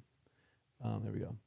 Aggression, engaging in physically or verbally aggressive behavior, irresponsibility, failing to fulfill work or financial obligations, and engaging in risky behaviors.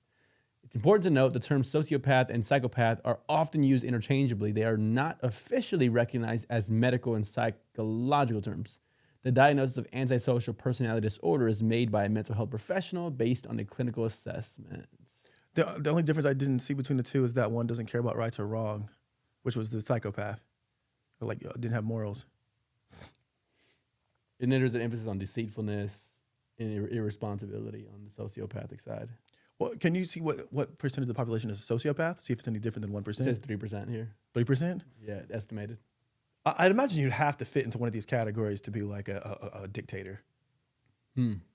Or to be some of our top politicians. You just make them most, oh my God, like the decisions they make, if you really research the background of it, whether you're a Democrat or Republican, you're like, bro, what? Do you think they have a tendency to be more successful in certain areas because of that trait? Maybe it makes it seem like there's more of these people than there actually are. I think I don't know enough about like politicians and their backgrounds to, you know, as somebody who like studies people, but not necessarily those kinds of people. But there are, I think, tendencies that I can connect with. Like, I can understand how success can go hand in hand with some of these things. Like, is talking about aggression, not necessarily. It can be verbal as well, but I could see how that personality trait can lead somebody to get more of what they want in life, combined with not being bogged down. Like when you're empathetic, again, there's something that's good about being empathetic, but then also not being manipulated to get off course, off plan, or off strategy just because of people's emotions or how they feel about whatever you're doing. But other ones I can see self-destructive, like impulsiveness, I can see that being self-destructive. Irresponsibility, I can see that being self-destructive. So potentially a combination of the traits with other gifts.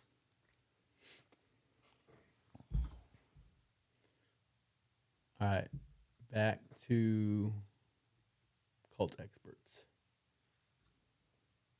Intensely narcissistic. I would describe them as malignant narcissists, very extreme.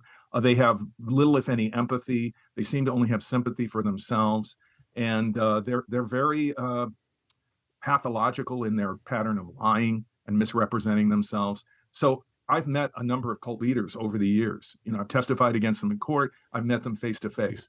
And for example, Keith Raniere. And to me, they're all the same. They're almost all the same. And I feel like I'm meeting the same person with a different skin suit over and over again.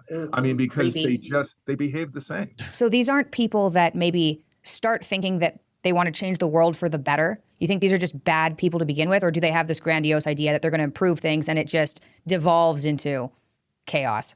I think it's possible for them to have good intentions, though it's been argued that they usually are born pretty much bad. Some of them seem to be hardwired that way. Raniere was harassing little girls when he was 10, and he was recognized as a predator. Charlie Manson, you know, the Manson family, the Tate LaBianca murders in 1970, 1969, that family was active. And, you know, Manson was definitely a psychopath, but you could argue that because of his very unhappy childhood and the fact that he was raised basically within juvenile facilities and prisons, that he was influenced to be bad. But they're, in my opinion, they are very often innately bad. There was a leader, Charles Diedrich, who started an intentional community for drug rehabilitation called Synanon, which was very popular in California. Synanon would be going back to the 80s. And eventually Diedrich would be prosecuted for criminal offenses and the group would be taken down. But I think originally it seemed like there were good intentions. That is, to get people off drugs, to get them. It's crazy to think about that, right? Like somebody who could be so devoted to an initiative and then get off course. Live a sober, clean life. But it just went off the rails because in my experience, when you don't have checks and balances and transparency in the hierarchical structure of a group, absolute power corrupts. I mean, people become corrupted by not having anyone to answer to. Mm-hmm. And I think Diedrich got worse and worse until he was arrested. And I think that many cult leaders seem to have started out not so bad, and the situation escalates.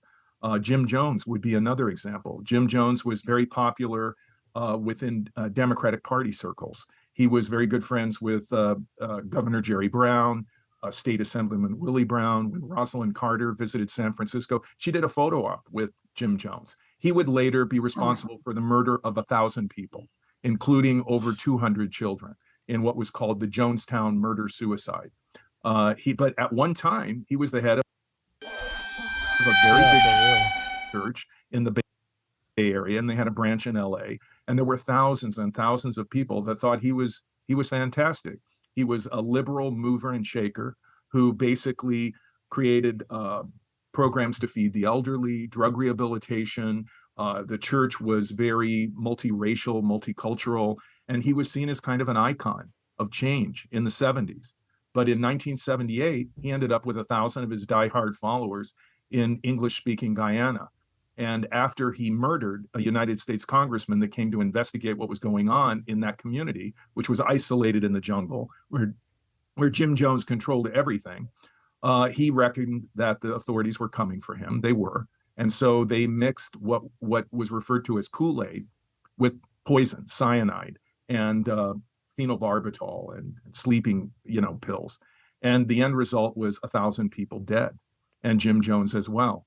And that's where we get the phrase, "Oh, you drank the Kool-Aid."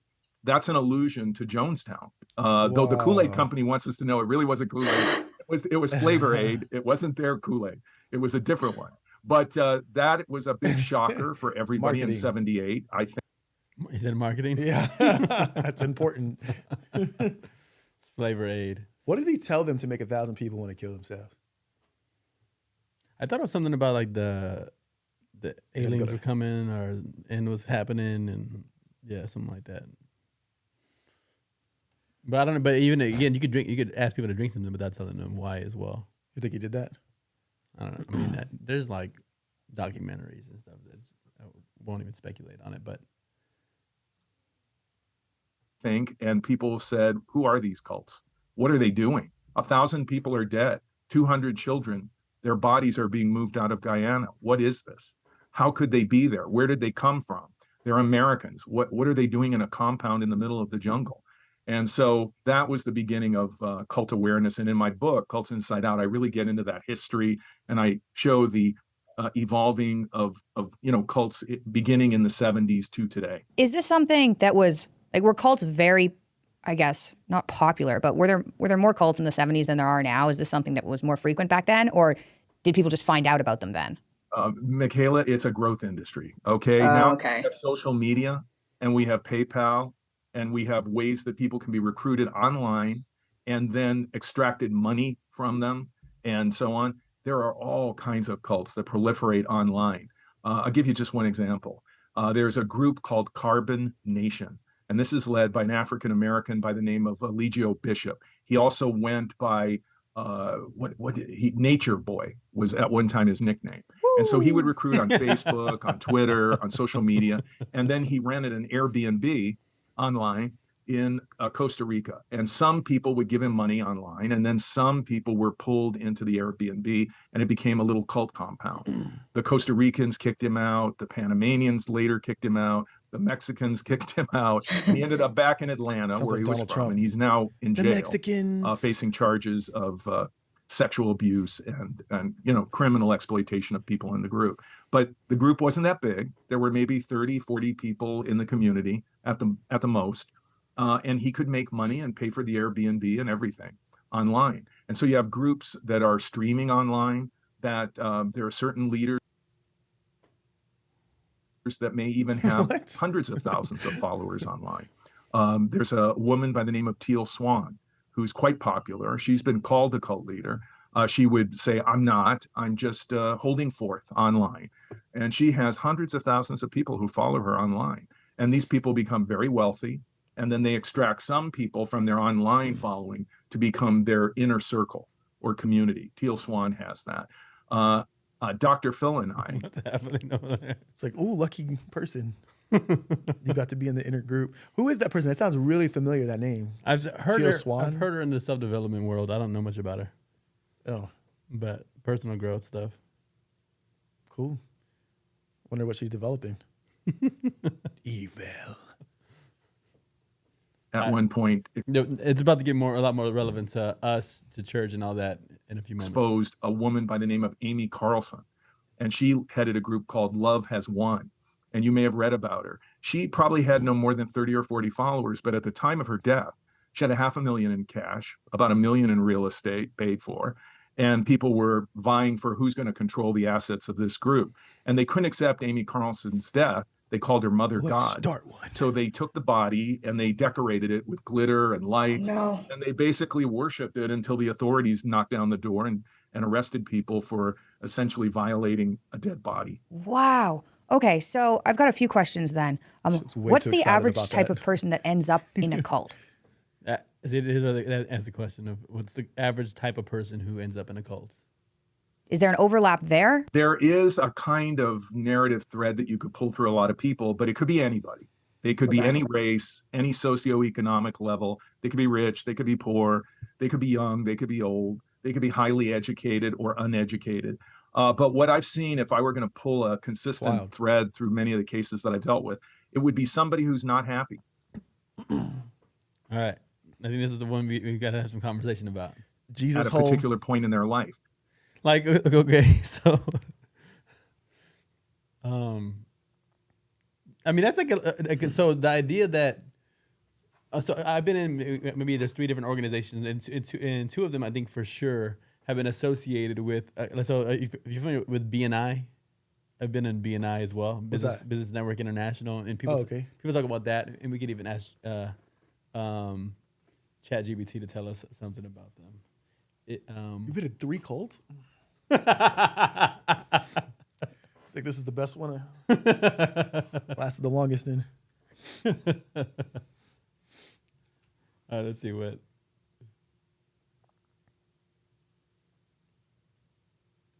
I'm trying to see if it's going to tell us something. Oh, interesting. Okay, let's go to. We'll let the. It's pretty long. Okay, so it's a global business networking organization. So, the tactics, high pressure tactics, sales tactics. BNI has been criticized for using high pressure tactics to recruit new members and retain existing ones, including imposing quotas and penalties for non-compliance.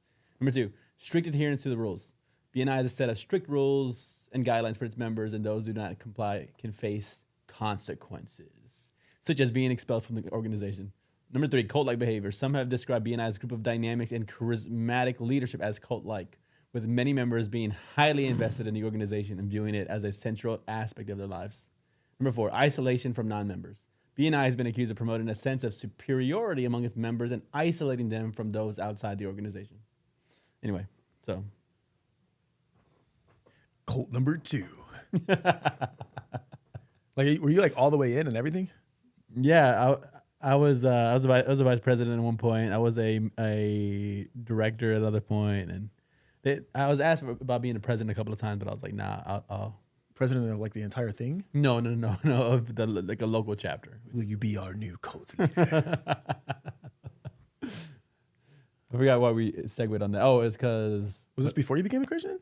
no, this is like a couple years ago. I just got out actually last month. What? Yeah, I've been in this organization for like 3 years. Buy one cult, get one cult free. But I think with that said, I feel like I have unique experience with organizations who are considered cults, and then being an internal member and seeing what that's like. I like your dedication. Thank you. And But it's about the idea is cults recruit people who are unhappy. Like I think so. Again, if we're taking like the full perspective on this, and when it comes to that Christian perspective, that's the type of people that you're potentially having conversations with, recruiting, or even offering Jesus to. The idea as a Christian, you think you've found a place where they have access to the peace that transcends understanding, like a peace that doesn't even make sense at times. An inexpressible, glorious joy is what we also believe that we have. That we have a pathway to freedom, that you can have value through the eyes of Jesus, through the eyes of God, that your value can be restored, that you can understand what it means to be truly loved completely by God, that you have sometimes even a strict perspective on what are the principles that you use to guide your life and live by. So all of that to say, when you're speaking to somebody so the idea of, if this idea is, like you can't, he is not saying it like this, but if the position becomes you can't recruit unhappy people, or unless you're a cult, it's like if you have a way that people can be fulfilled in your life, or that's helped you have a fulfilling life, it's a natural byproduct to want to ask other people if they're interested in Jesus, church, God, a lifestyle that's different from what they're currently living. That makes sense. But it's also interesting.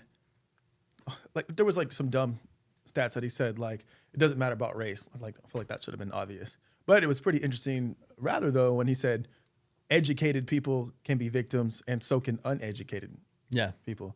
So it's like I think we put an emphasis too much on education. Oh, they're a PhD or they're an expert in this field, or they're whatever the case. And oftentimes like they could be wrong even in their own field, even though despite they have all this education, or they could be bought out or whatever the case may be. But bad decisions can be made whether you're extremely have a high IQ or you have a low IQ. So That's right. there should be like a separate way that we measure decision making instead of like IQ. Yeah, I haven't looked too much into it. He does go back. He's on the side a few examples of even like high profile positions, surgeons and other these high profile positions. You think, they can never be deceived or sucked in, but then you find out that they're also a part of different cults as well. feeling like I'm just really unhappy with my life. I'm depressed. And at that point, See, that's if somebody's unhappy with their life and you're a Christian, of course, like why wouldn't you offer them Jesus? It has nothing to do with being a cult. It's just like, okay, that's just the the courteous thing to do is to offer them Jesus if you're a Christian. Amen. They have the bad luck that someone they know, could be a family member, friend, coworker, they approach them and say, hey, you want to come to this meeting? You want to go play volleyball with these friends of mine? I mean, it could be very innocuous. It could seem very innocent because Well, sometimes it is innocent. Sometimes it is. Oh, I forgot. I wasn't even showing them that. Sometimes it is innocent. Sometimes it is just volleyball, or it gets volleyball, and you if people are interested in something else as well. But it's weird to have somebody speaking about the idea of something there's nothing off with offering Jesus to an unhappy person, or even having events that you're involved with, like volleyball. You've come to our volleyball events. I don't think his point is like, oh, beware of those volleyball players. Right. But I do think what he's saying is that what appears to be innocent may not be. Like, there could be bad intentions behind something seemingly innocent. Not that all innocent things, if you're unhappy, someone's arguing to you, to come out is a bad thing. Yeah.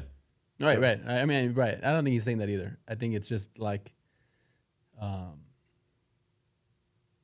just feel attacked right now. I think the idea of I do think about. I don't wrestle with paranoia, but I think about the person who does, and like, hey, out of their processing, like this whole perspective. It's like, okay, if they're paranoid and they're trying to process this, then kind of where do they go with all this? My man needs to see a dermatologist. He got too many colors going on right now. The group is not going to tell you what their agenda is or disclose anything that might put you off. So, but because he said right that they don't tell you the agenda, like. So the agenda is to play volleyball. right. What he's saying though is saying, I'm going to invite you to volleyball, and after you come to volleyball, then I'll invite you to Bible study, and then I'll invite you to another Bible. You know what I'm saying? Like what is the expectation? Hey, like I meet you and it's tell you, hey, you want to come to volleyball, and after if you like volleyball, then I'll do a Bible study with you, and then if you like Bible study, then you come to church. Like, is that the expectation? I know it can't possibly be the expectation that he's putting forward. But when he's saying like revealing the whole agenda, like it's normal behavioral. It increases in commitment. So like the idea is you don't ask the girl to marry you before you've asked her on a date. You start with something small. Like I teach this he's gonna actually recite the book that I teach on marketing principles as well. Is like like the idea of a smaller commitment first to anybody in recruitment or even in dating is pretty normal and standard. Go ahead. I think with anything too is if you're trying to make a sale or you're trying to bring someone to the low load, I think first too, you don't want them to feel like they're just a number or that, oh, you're just someone I'm trying to bring to Jesus. And if you don't want to do that, well, then I really don't care for your friendship. And I think it's a huge thing that Christians, and I know that I struggled with when I was reaching out a lot more, is, and I saw it once I left becoming a Christian. Like people would try to reach out to me and they'd be my friend. And then once they could really see that, hey, I'm not going to go to church. Or even as the way that they did it, they were just like, I could just tell they had no genuine interest about my life. It was like, man, my whole goal is to get you to go to church. If you're not going to do that, then I really don't care about you. Like, I was like, man, if I ever become a Christian again, like I got to make sure I don't, that feeling that he gave me, I don't do that to other people. So like what he's talking about is a good idea, like in anything in life, whether you're trying to make a sale or whatnot, like if I was a realtor and my business is my business anywhere, like sometimes I may just be like, hey, are you looking to buy a house? You might, but like if I'm like, there could also be genuine people that I want to take out and then talk about things that may lead to business. So I don't think that's just a church thing. I think that's just like social norm. Right. And even to that point about the real estate, I had a friend in his community. There's a real estate agent trying to promote her business. So she was doing they were doing like free headshots for anybody who wanted to come over to the field or to the area. And it was a way of getting in the door. We use the expression, getting a foot in the door. Yeah. And it's not problematic. It's not bad. It's a normal part of, it's standard behavior practice in business, in marketing, in sales, in friendship, in courting, in dating, in romance. It's something smaller. You want to go to coffee, maybe for a date. and then it's something bigger later. But it's you don't tell them the whole. Man, that's a big one in dating, huh? You're gonna have we're gonna have whatever. We're gonna have two. Tell them your whole agenda. We're gonna get married. We're gonna have 2 kids. You're gonna be. You know what I'm saying? Like like the idea. I guess the fair shake perspective on all of this is we're asking if we're listening to this guy and then we're asking the other opposite perspective. Is that even sensical? Like, is it sensical to approach somebody if you're recruiting somebody for Jesus and tell them, oh yeah, and tell them the 100 passages that they're going to apply to their life along the way. Like, it's like, how would that even work? You know what I'm saying? So anyway. Yeah. And dating, that would be a terrible idea. You know, like a lot of girls like the mystery, you know? Yeah. So like just saying straight up to a girl, oh, I like you. I'm like, man, bro, like I barely met you, you know? Like, Yeah. So yeah, I don't think you have to tell your agendas to everything you do to add to your plate. All right. Let's see what else you got. A lot of it's about deceptive recruitment and just flat out lying. I clearly disagree. I mean, agree. Like, don't lie. Tell the truth. You know what I'm saying? Yeah. Like, deceptive. I that word always is interesting to me, because it's. I think going on a date can be deceptive. It doesn't have to be, but it's like, yeah, I want to go on a date to get to know you, and if things are better, then we'll move on. We'll move on and move up in like commitment levels and all that. But anyway, so deceptive. So what do you think? Any thoughts there? So I remember when I was in the world and I was like, I liked a girl and the outward appearances. I think I would jokingly flirt around, but never made it too serious because then that makes it weird and there's pressure and stuff like that. So I think that added a level of like, oh, does he really like me or is he just joking? You know what I mean? And then it's this whole cat and mouse game that I feel like a lot of girls like to play. Right. And So like that's where I'm not for Guilty. deception, right? I'm not for deception. Either are you. But the idea of like, what's the alternative? not get the girl because you're a truthful person in the world.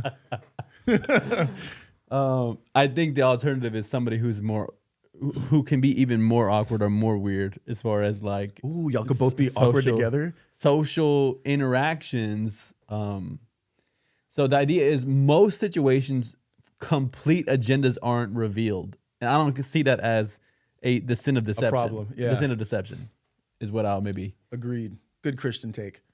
Thank you. No plug. Intended. All right, let's keep.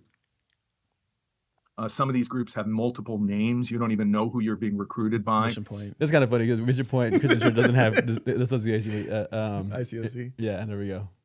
But it was also the association with Church of Christ. You always had to explain, like when we would tell people like we were Church of Christ or International Church of Christ, people were like, oh, y'all don't do instruments. I was like, actually, we do. So like that was always an interesting thing to have to explain over and over again. Like, oh, we know we're good with instruments. We're good with clapping. We're good with that kind of worship experience. But like, We're good with your own communion cup. Especially during COVID. yes, this is accurate. All right, let's see what else this expert has for us. You find out later, oh, it's that cult that I read about, but now they're using a new front organizational name that I didn't know about. So many of the people that I work with are just amazing people, really smart. For example, not long ago, I was working with a young woman who had recently graduated with honors from Harvard University. I also work with a young man who was attending Penn, the University of Pennsylvania in Philadelphia, on full scholarship, graduated from his class as a valedictorian, went on to MIT, and is now a civil engineer. But at one point, he was lured into a cult on the campus of Penn. A lot of these groups do recruit on college campuses because I'd say their main target group is 18 to 26. I really thought he was going to be like, he did all these amazing things and then he became a cult leader. But then they said something positive again. But it looked like he was setting it up for that. You know? Oh man. Well, what did he just say? I think it just comes back to the same point. It's like, man, you could be really successful and get dragged into this. Or you can, That's what he said to college students. yeah, I'm sorry, 18 to 26. Yeah, and so again, so any organization again, I'm talking about BNI. Okay, I was also in the Rotary Club. I don't think Rotary Club has the branding or the reputation of being cult-like. But so I was in the Rotary Club, and anybody who knows anything about the Rotary Club is it's super old. Like there's a lot of old people in Rotary Club. Not everybody, but a lot of the population is. And I have no idea what that is.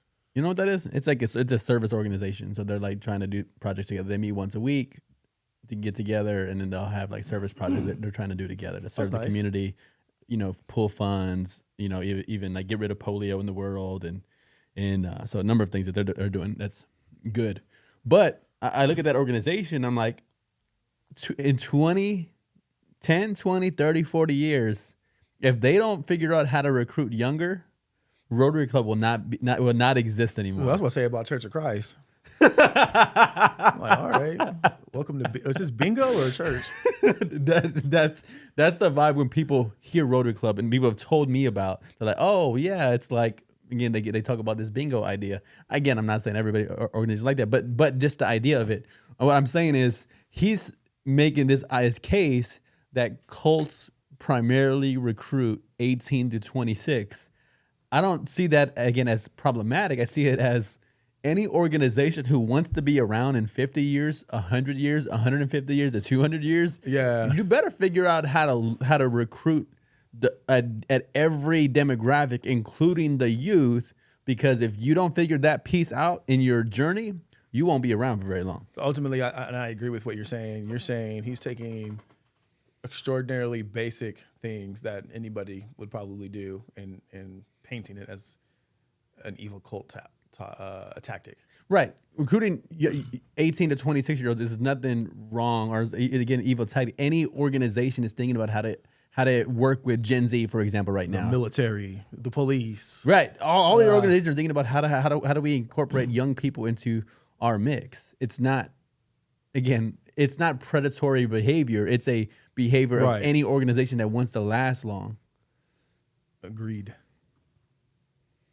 All right, let's see what he's got. But 5 of the people that I have worked with are medical doctors. It's that point. I helped to deprogram and bring out of a cult an orthopedic surgeon, an anesthesiologist, a gastrointestinal specialist. These people were not dumb.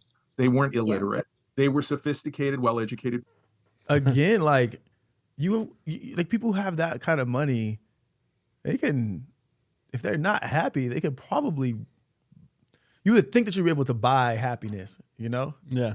And then they get to that level and they do something that dumb to try to like fill the void in their heart and in their soul. Yeah. Like obviously there's something that was put there for a reason in the human psyche, in the human if you don't believe in soul, I guess, you know, just the human brain. There's some type of hole that was put there on purpose, right? Because our bodies are made to survive and replicate and are built in a scientific way.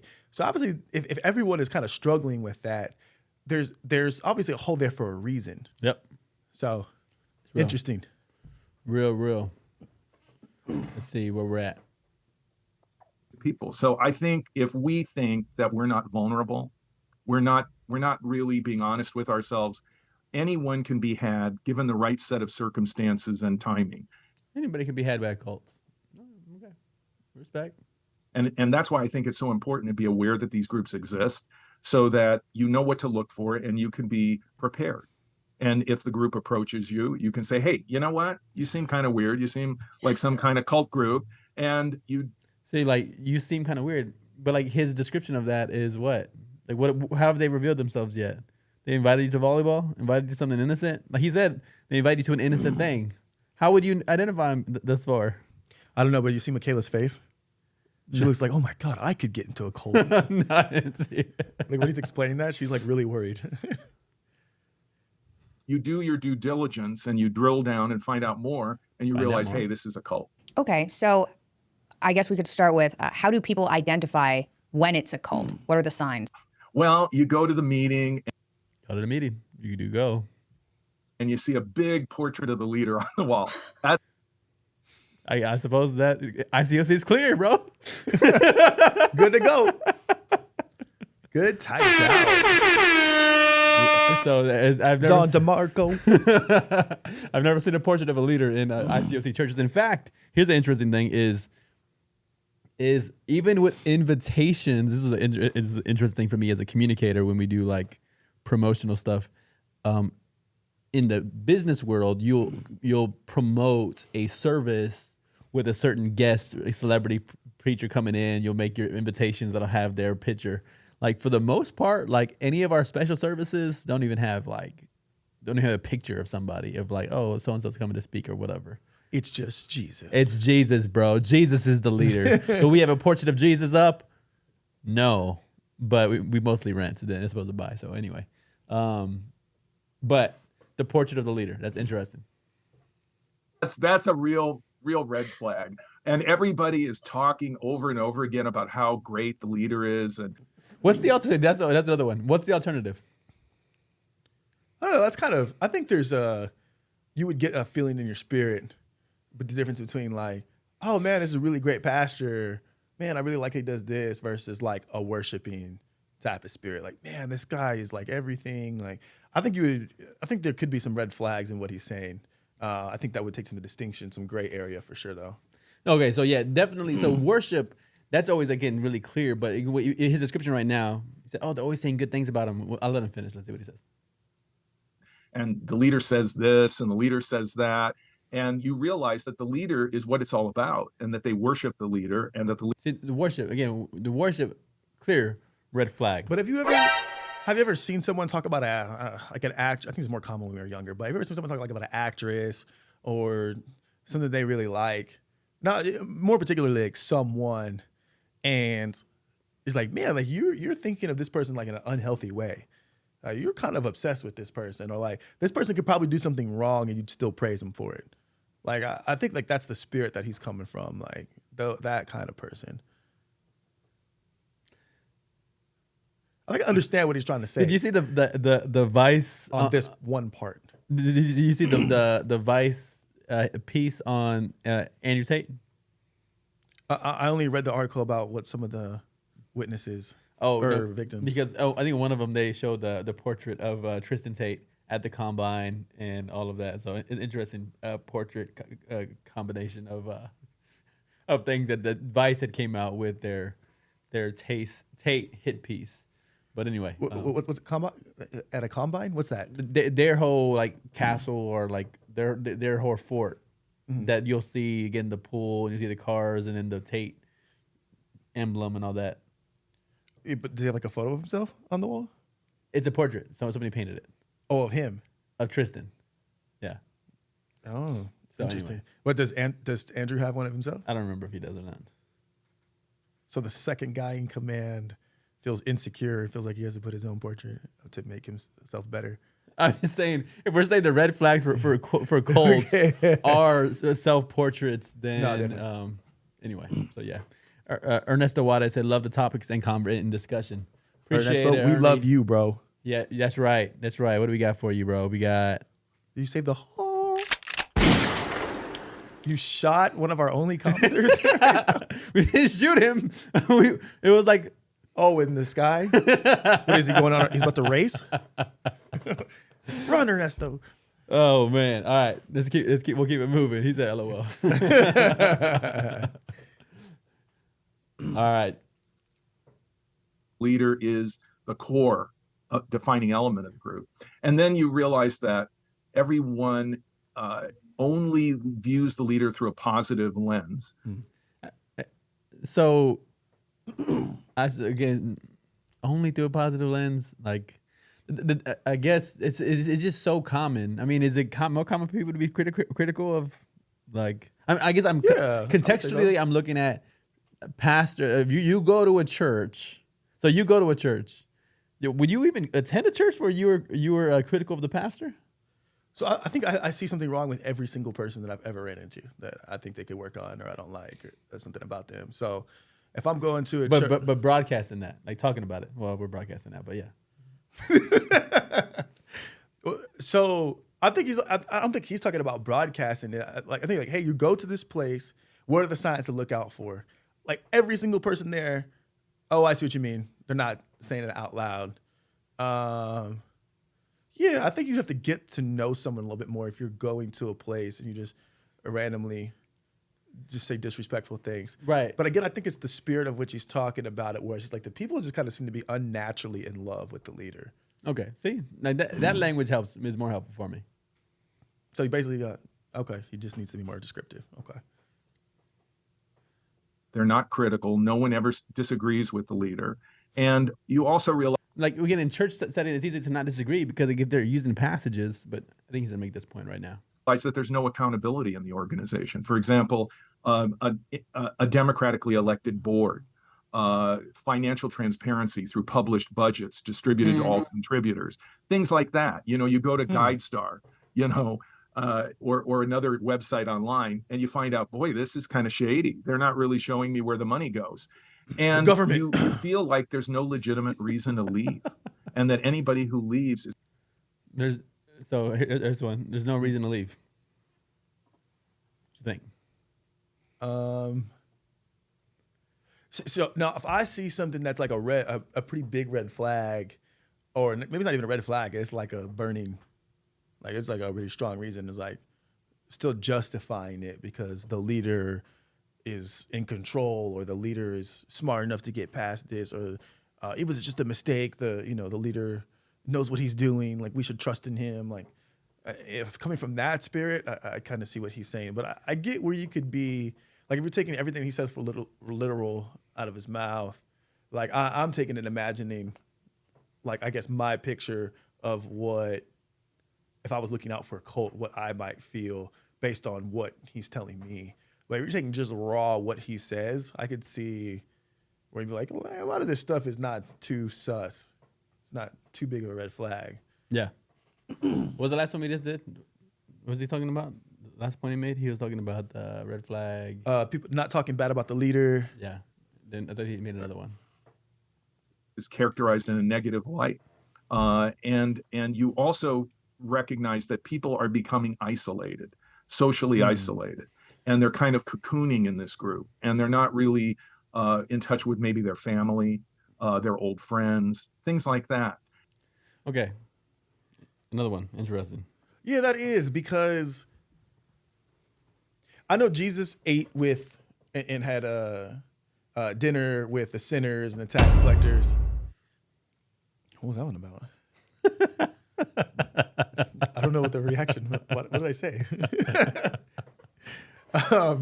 But he had dinner with the tax collectors and the sinners. And then I had a friend who is really trying to live in her faith, and she told me, "You're not supposed to like live your life around sinners like completely, like just hanging out with them all the time. Like you're trying to reach out to them and bring them to the faith, but you shouldn't just be like consistently always hanging out around them." And that took me a lot of pondering. And I feel like a big part of her is right, because I feel like I hang around people who are like too worldly for too long, or just don't even try to like watch in respect to the way I'm trying to live. Like I start to become like them, or I start getting thoughts, for sure. I start getting thoughts that I want to act, say, or do, and may not actually do them, but I wasn't thinking about those thoughts until I was hanging out with them. So we always know what goes outward started from the inside, right? So I could feel it start from the inside already. Some of the thoughts I wouldn't normally think that definitely could lead to sin. And then maybe that group made you realize how toxic your family actually is. Not the group. Maybe let's say it's the church. I'm coming from like a church perspective, right? And maybe you do need a healthy separation from your family for a while. And so and then it's the call to like be around the believers, like in Acts, they ate with each other, they sold their belongings and lived together. And I think all these Cult. things, basically from what he's saying, right? Like that's what he's saying. But I think there's so much benefit to surrounding yourself around other Christian people, but not necessarily even in the same church as you. Like I would love to be more Christian friends with people who go to a different church, different Christian church, that maybe they didn't even have the same beliefs or whatever, but being around people that are actually living out the faith, I think is what's more important to me than what church they go to. those are kind of people that I would want to surround myself with. So yeah, like this is not bad advice for people who are trying to change their life, right? Like, hey, if you're gonna take this part of your life serious and you weren't previously, the friends you're leaving behind because they weren't taking their life seriously either, like, hey, you're gonna have to leave them behind and cut them off. Oof. Like that's worldly positive advice that is pretty common through the self-improvement stage. You know what I mean? So same thing with Christianity. You're trying to improve your life and be less sinful and live a godly life. Then I waited for my own sound effect. But yeah, man. Yes. Let's pull up a passage of the Bible while we're doing all this, so we can contextualize some of what we're listening and learning about by looking at a passage like 1 Corinthians chapter 15, verse 33. That does tell us what, Matt? What does it tell us? It tells us bad company corrupts good character. Oh, a little Bad bit company Bible. corrupts good character. So right, and the idea of in and of itself isolating somebody from their family, yeah, that's like that can't be problematic if you have a good family. But if your family is toxic, if they're problematic, if they're causing difficulty, if they're causing you to struggle, if they're causing a whole bunch of problems in your life, then maybe it's the best thing for you guys for a time period to create some distance, create some separation so that your good character is not corrupted by bad company. But if you did have a healthy relationship with your family and there wasn't too much toxic things going on, and just because they weren't part of your group, like that could be like a red flag, I feel like. Right, 100%. And I think it's important, like the idea of, here's I think is an interesting conversation, which is, I think in an ideal world, we meet people, we help them become Christians, and like let's say students, because they're talking about 18 to 26. You're helping students, and you're helping them to be outstanding students, where they're able to help them get the straight A's, and they're able to help them represent for Jesus in the classroom. They're able to take that report card or their whatever, what is it called in college? Not your resume, but your grade report, and like your parents are able to see that the way they're supporting, if they're supporting, they're able to see and be grateful for how you've helped them to excel in the academic area. And that's a great, great testimony. Now I'm gonna give this other perspective, because in America, becoming a Christian, I think I can make that message. And even in our era of history, you can make the message of saying you'll help people's lives to get better. And that's a great testament. But in the first century, if we were talking about becoming Christian, your life was on the line. Like, again, I could see that being more problematic with your parents endorsing this new lifestyle, knowing your life would be on the line, your life would be threatened, you could be jailed, imprisoned, or beaten because of your faith. I could see first century style, but again, more so in America nowadays, the idea of you helping people to shine in their academics, shine in their job as a testament to Jesus, and calling them back to being servants in their homes with their family, with their friends, with their siblings, with their parents, especially to honor them. It's in the good book. So there might be an and both, where there's a time where you separate, you create some distance, and you equip them to be able to effectively serve their family, where it's not codependency or it's not dependency. You're not dependent on the family, but the idea is you help them to serve and provide and help and give and love the family. So it sounds like it's taking concepts that everyone does that are used for a functioning society and just using them for malintentions. As far as like cult recruitment? Yeah. I think that's fair. That's fair. And I didn't really put it like that until you said it earlier. I was like, yeah, I think I could see that. There's a number of things that he's saying. I'm like, I think it's not, again, when you say portrait of the leader, or if you say worshiping the leader, all those things, we all go red flag. Yeah. Red flag. Like, bro, no. Like, get out of there. But a lot of the other things, I'm like, I'm not really with you, bro. But I'll show you one more passage from Proverbs chapter 13, verse 20. It says, walk with the wise and become wise, for a companion of fools suffers harm. So it does say, a companion of fools suffers harm. Again, those fools can be your family. They can be your friends that you need some distance from. but you walk with the wise, and that word wise doesn't mean just IQ or intellectual intelligence. That wise has to do with character. Walk with those of strong characters. Walk with gentle people, you become more gentle. Walk with humble people, you become more humble. Walk with generous people, you become more generous. Walk with courageous people, you become more courageous. So you begin in the Christian journey. If you want to promote your growth, if you want to grow into this divine character, then it is important that you prioritize and you're purposeful and intentional with who you hang around. No, I completely agree. I had to cut some people off just in life because I needed to stay focused, and they weren't on the same level. Yes, sir. All right, let's see what he got. And when you begin to see these warning signs over and over again, you begin to put together a picture of a very authoritarian group. Everything is black and white, nothing in shades of gray. Black and white. Again, we have Romans 14. I feel like there's a lot of shades of gray. So anyway. And people are just agreeing constantly with whatever is said. And you might be there thinking, God, they just said something that's really weird. Why is everybody like nodding their head? What is this? A bunch of head bobbers or what? Is anybody thinking here? And so the group kind of creates an environment where everything the leader says is reinforced and nothing is ever questioned. Okay, that sounds pretty stereotypical, but that sounds good. You spoke a bit about thought reform and influence techniques. Could you describe what kind of influence techniques cult leaders use? I write about this in a chapter in my book called Cult Brainwashing, and probably the seminal book on influence techniques. This is the book that I use to teach marketing. So I could probably give a better review than he's about to give, but I'll let him go ahead. Do you see how I said Michaela is? Bro, so I've been seeing that. I didn't see it until you said it. Then now I go, oh wow, I was really seeing it. She's so awkward at the end of things. Some people will say, okay, like they'll use a closing statement. Okay, I understand. I see. Now let me ask you about as like kind of a transitional stuff, but she's a little bit more choppy. But Oh, okay. Well, now, bro, you about to sin as we're trying to help.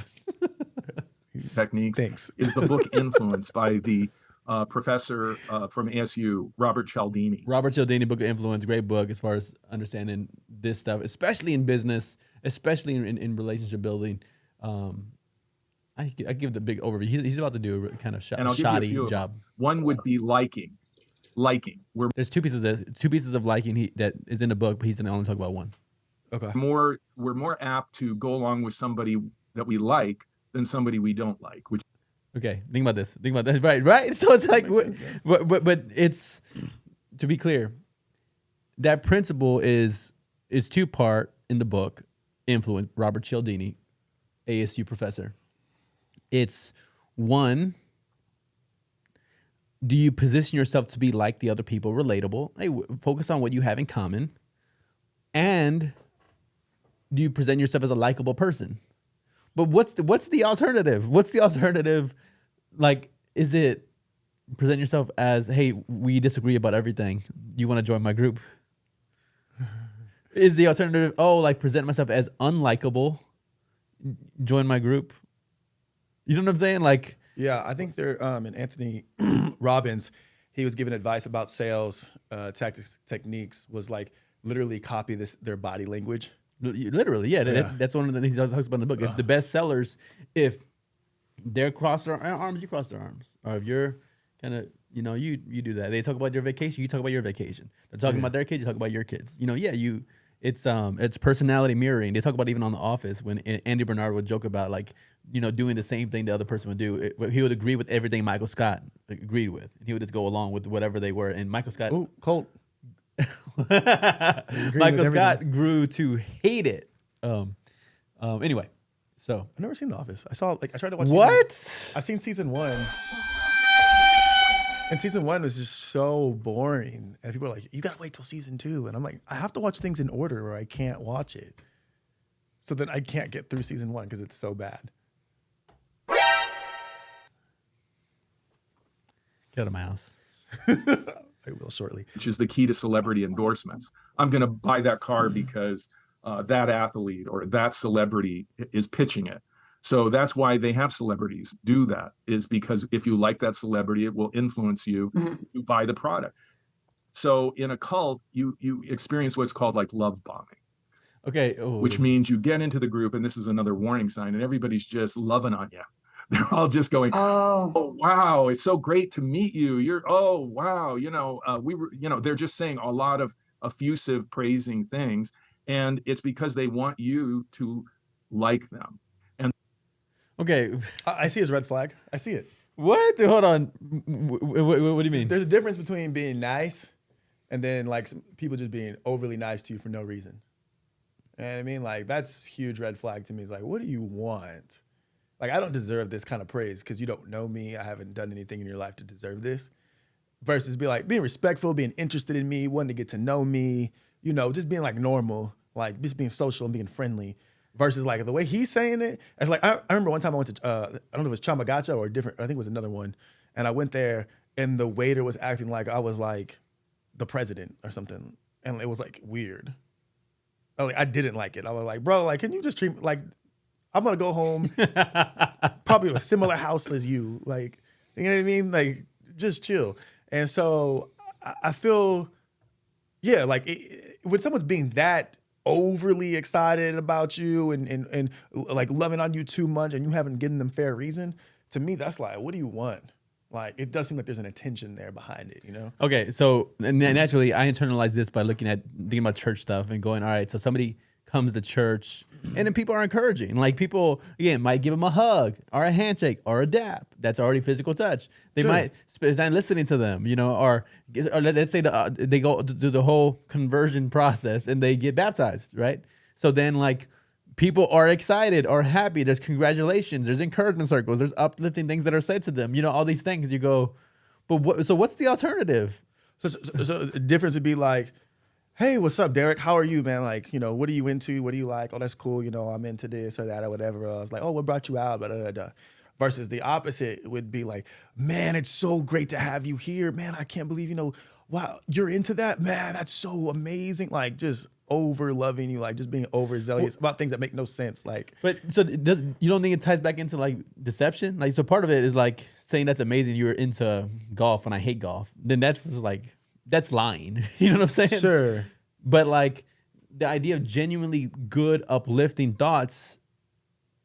Again, I'm like, let's say you just got baptized, bro. That's amazing. That, like, how incredible! That would like, be your different. Sins are forgiven. Going to heaven. You're good to go. You know what I'm saying? Like lifting your voice. Like, I feel like that'd be a huge difference for sure. Okay. Like everyone's celebrating you, like not going to hell. Like, yeah, we're gonna be like extra happy at that moment, whether I know you or not. Yeah. But like if I just come to church and like you were just loving on me for no reason, I'm like, what? Why? Like, I came to church for a reason. Like, I don't need all this like overly weird, not normal behavior. Yeah. I don't know. That's what I got from it. So I suppose when he said the word effusive, which I suppose I looked that up real quick. The word effusive. When does it get to the part about ICOC? I think it's close. Okay, because I got to get going here in a little bit. Expressing feelings of gratitude, pleasure, or approval in an unrestrained or heart. I still like a few. Again, I guess you and I might disagree on that, which is okay. I just think it's the manner and how it's done. Well, the only thing I picked up on you that was truly problematic was like lies or deception.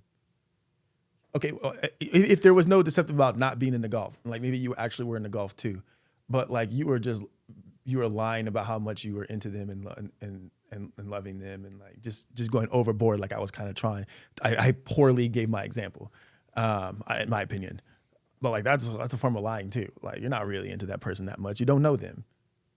Like there's an intention I feel like behind what you're doing when it's unnatural like that. Yeah, you know what I mean. Like, yeah. Okay.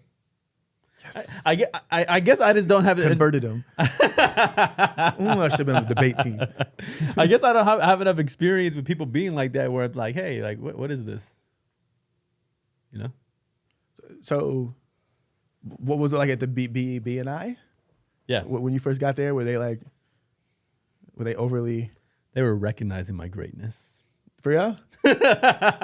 No, really? Or like, I don't know. You said was it really cult like or it was not really?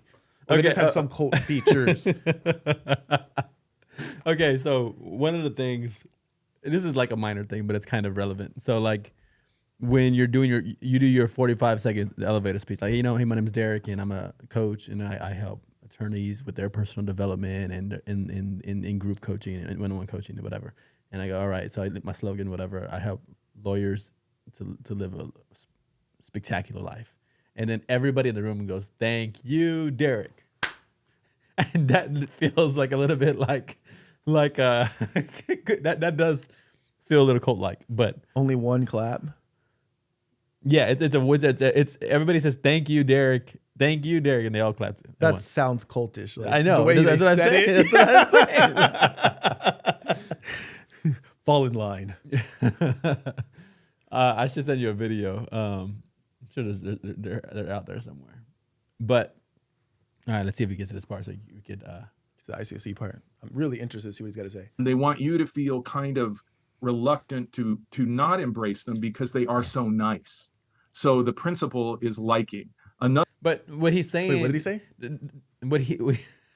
What he's saying is you love bomb them. Well, again, love is like the greatest commandment. You know, it's the greatest thing you can do in life, to love God, love people. And he says you love them because he's assuming the motivation, that he knows the motivation is because they want you to like them. For me, what I'm getting at is that, like, hey, if something is socially awkward or something is just off, like, just be aware. Like, I think it's this, again, the spirit. I think it's the theme of today's whole podcast. We got a good comment. Megan Wilkinson said it. I think the problem is when it's genuine, when it isn't genuine love. Bam. Preach. So like, what's the example I of that?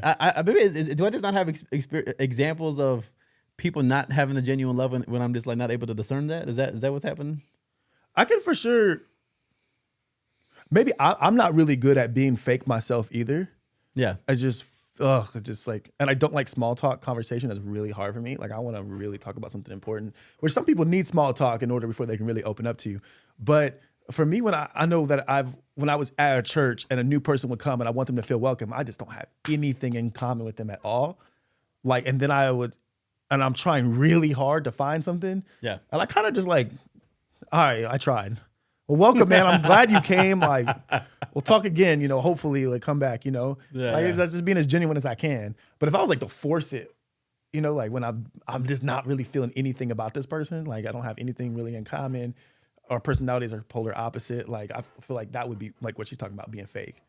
Okay. Again, maybe God doesn't protect me from fake stuff that I just don't know about, or when it's fake that I just don't know. Hey, amen. Like the least, I feel like I want to like the most amount of music as possible. Not, you know what I mean? So like for you to enjoy life more, I think is a plus. So that's awesome that you don't have to go. All right. Megan said, true. You don't have to take it if it isn't there. I've definitely seen people do that. What are they doing? Like, am I just missing this? She said, fake it. Yeah. Yeah. You've never felt like someone was being fake into you? Especially, and then like you knew that there was an agenda because of how. Trying to think. Come on, bro. Like there's so many sales going on. Okay, there was this one time I went to okay, so we're at the mall. They're putting a raffle to win a vacation, which is me and Sus. So everybody won, and I didn't know this. Was it a timeshare? Timeshare. They right? really give you that vacation. Yes and no. So Well, it depends which one. Right. So you get out there, and then like I remember I was reading a C.S. Lewis book at the time, and dude was coming over and like talking about, oh yeah, we're at C.S. Lewis, and what about if you're at this book? And I'm like, I did go, hey, why are you're doing all this to get to the sale? You really want to sell? Like that was one of those times. So maybe that one. One time in your entire life. Derek has lived it. But then again, I like memorizing some of the influence tactics, and I go, oh, hey, I can label them and see them, and they're doing it right now. The idea is if somebody ever wants to give you something for free, that's one of the principles in the book, reciprocity. Like if somebody ever trying to do something for free, I know psychologically I'm going to be motivated to want to give back to them some way, shape, or form. What I've been saying the whole time. About what? This extra love that's not normal or natural. That's like, okay, they want something. Okay. From me. Yeah. Okay. I mean, I suppose it could be shifted that way, but yeah. I'm saying that's right. I'm saying like, yeah, like. Okay. But cool. but I think more product, program, or service. As far as if somebody's trying to do something for me for free, I'm like, they ultimately know psychologically I'm going to be wired to want to give back to them in some way, shape, or form. So I think if somebody says, "Oh, I'll wash your car for free," or "I'll do something," I'm like, "No, like, I'm good for free." Like I'll offer stuff for free because it's part of my business model. I can do free stuff to potentially convert clients, and it's a great business. But anyway, so Man, I think you've been in the Christian faith for so long that you and lived it and walked it.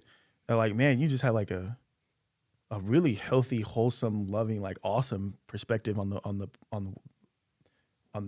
earth, or the world, or whatever. Like that's beautiful. what do I have for you? No, really, that's awesome. No, I appreciate that. Like, but make sure I understand. Like, what do you mean? Like, let me grasp that. So I feel like it's hard to understand, not everything, but hard to understand the world's intentions and how they Corruption, did. like corruption, like Well, just an intention behind people was like man, you probably stay around a lot of Christians. You've been in the faith. You're genuine with your walk with God. You feel you try to love people as best as you can, following God because you know how God loves you, and so like. I've just recently came into the faith. Every day I'm going to work with lots of people that are still in the world. And it's like, man, there's usually an intention behind almost everything. Yeah. So got you. you've kind of been away from that, which is what's interesting? beautiful. You reminded me of, I remember being in the mall and I had on like super cheap glasses, like $3. And somebody was like, "Oh, those are some sick glasses. Like, where'd you get them?" And I'm in my head, I'm going, bro, like, there's no way anybody in the world likes these glasses. They're $3 and I got them from the gas 7-Eleven. All right. I think we're going to get to the ICOC part where they mentioned it on the interview. Let's go. I'm ready. I think maybe. Let's see where we're at. Hopefully before I leave because I got to get going. Other one would be social proof, which is a big one. So you look around you to see what other people are doing, and then you determine what you're going to do. When you're at the airport, going into lines, going through TSA or whatever, you're looking, are they taking off their shoes or what? I mean, do I need to take off my shoes? So that is what we call social proof. So if a group can cocoon you in a what I would call a false social proof, where everything is really controlled, and you're getting this feedback that everything is normal, even though it's not, you feel that your doubts, your misgivings are misplaced. And so you kind of go, well, nobody else is acting like this is bad, so I'll act like it's okay as well. So social proof would be another one. And another one would be authority. So you are more likely to be compliant with someone who represents authority than someone who doesn't. So if a uniformed police officer approaches you and says, I want to talk to you about the situation here, you're going to be more attentive than it's some guy in cutoffs and a t-shirt. So if the group projects authority, and they may do that by, for example, invoking God, invoking the Bible, saying everything I But you kind of said what I was talking about earlier. Was like when you see something that's not normal, but everyone else is acting like it is.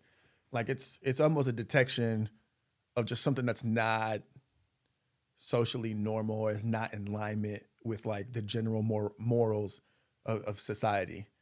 Yeah. So I think it's having to judge. Yeah, I mean, so the idea of like using scripture as authoritative again makes sense to me. But what if I used a scripture and used it out of context so that I could? Right, and I think so. Even as we talk about this, and I don't know how much they talk about behavior modification and like thought reform and thought and all that. One of the things for me, as I think about that, I think often about how Jesus just called the apostles into this servant leadership, right? To not lord over, to not exercise authority over others, which is again problematic. That's to the apostles. These are the closest men to Jesus, the highest ranking leadership in the early church. They were told to not lord over, not exercise authority over. So, and then to the elders, Peter in 1 Peter chapter 5 says the same thing, that concept, don't lord over. So the elders have the highest or the most amount of qualifications to become an elder in the New Testament. So the idea of the elders nor the apostles having the authority or having the position or having the right to lord over or exercise authority over others makes sense that nobody should be doing that. So people shouldn't do that to you. You shouldn't do that to other people in the church family. But again, does that mean that people don't do it? I think we can. One of the things I was thinking about doing is pulling up like personality perspective, even like that of a commander. A commander naturally is a controlling type of person. They're needed. Their gifts are incredible. But if you have that person in a role of a leader, they have this authority. They can sometimes resort to using the form of authority and lording over others that they shouldn't use. And that I can see that I've seen how that becomes problematic, and it can embitter the people. To your point about using a scripture out of context and not considering the whole picture. All right, it's coming up right here on this next little part. Right. Say there. to you is in this book, the Bible, when in reality, Preach. they're very likely twisting scriptures out of context for their own purposes. You said it. Da-da-da-da. But if they can invoke the authority of the Bible, that's a big one in the US and Western Europe. So you say, I'm not speaking for myself, but Jesus said, the Bible says, Moses said. So then you're kind of thinking, well, I have to go along with this because of the authority of Scripture, because of who they are quoting, and so on. And that can be manipulated in many different ways. So before I jumped on the podcast, I was doing a bit of reading and I looked up the most popular cults in America right now. And it looked like a huge percentage of them, like maybe 80%, had something to do with like somebody's version of the Bible, which shocked me that a lot of them were considered Mormon version. And the Jehovah's Witnesses got theirs. Mormons have like the Pearl of Great Price, and among others. cults. So that was interesting. I didn't know that. Are cults more prevalent in America, or is this something that really occurs worldwide? It occurs worldwide. My book was translated into Chinese and Italian, and I've lectured abroad as well as across the U.S. And really, in the U.S., though, because of the First Amendment, separation of church and state, and because of the relative ease in which a group can say, look, we're a religious group, give us 501c3 nonprofit religious status, which really gives them kind of almost a license to steal at times, because they don't have to pay taxes, they don't pay property taxes, and religious organizations in our history in the U.S. are given more protection than, let's say, another nonprofit, like an educational nonprofit. So the religious cult or some type of spiritually based cult will say, well, look, we're a religion, and if you criticize anything our leader does, if you criticize what we're doing, even if it's former members that are saying they were ripped off or they were hurt, they were exploited, that's persecution. So you better be careful, because we're protected by the First Amendment. So I think a lot of groups come from overseas, quite a few, and they set up shop or they set up a branch in the US because this is where they like to have their money. This is where they might make some investments because of the protection that our country affords people through the First Amendment separation of church and state. Do you know what the cult that's around currently that has the most members is? Or in the past, the largest cult? I would say one of the largest. Wait for it, y'all. You say like this is going to be a great thing for your Groups church. that was called a cult He said it was called past tense. No. Okay. would be a group called the International Church of Christ.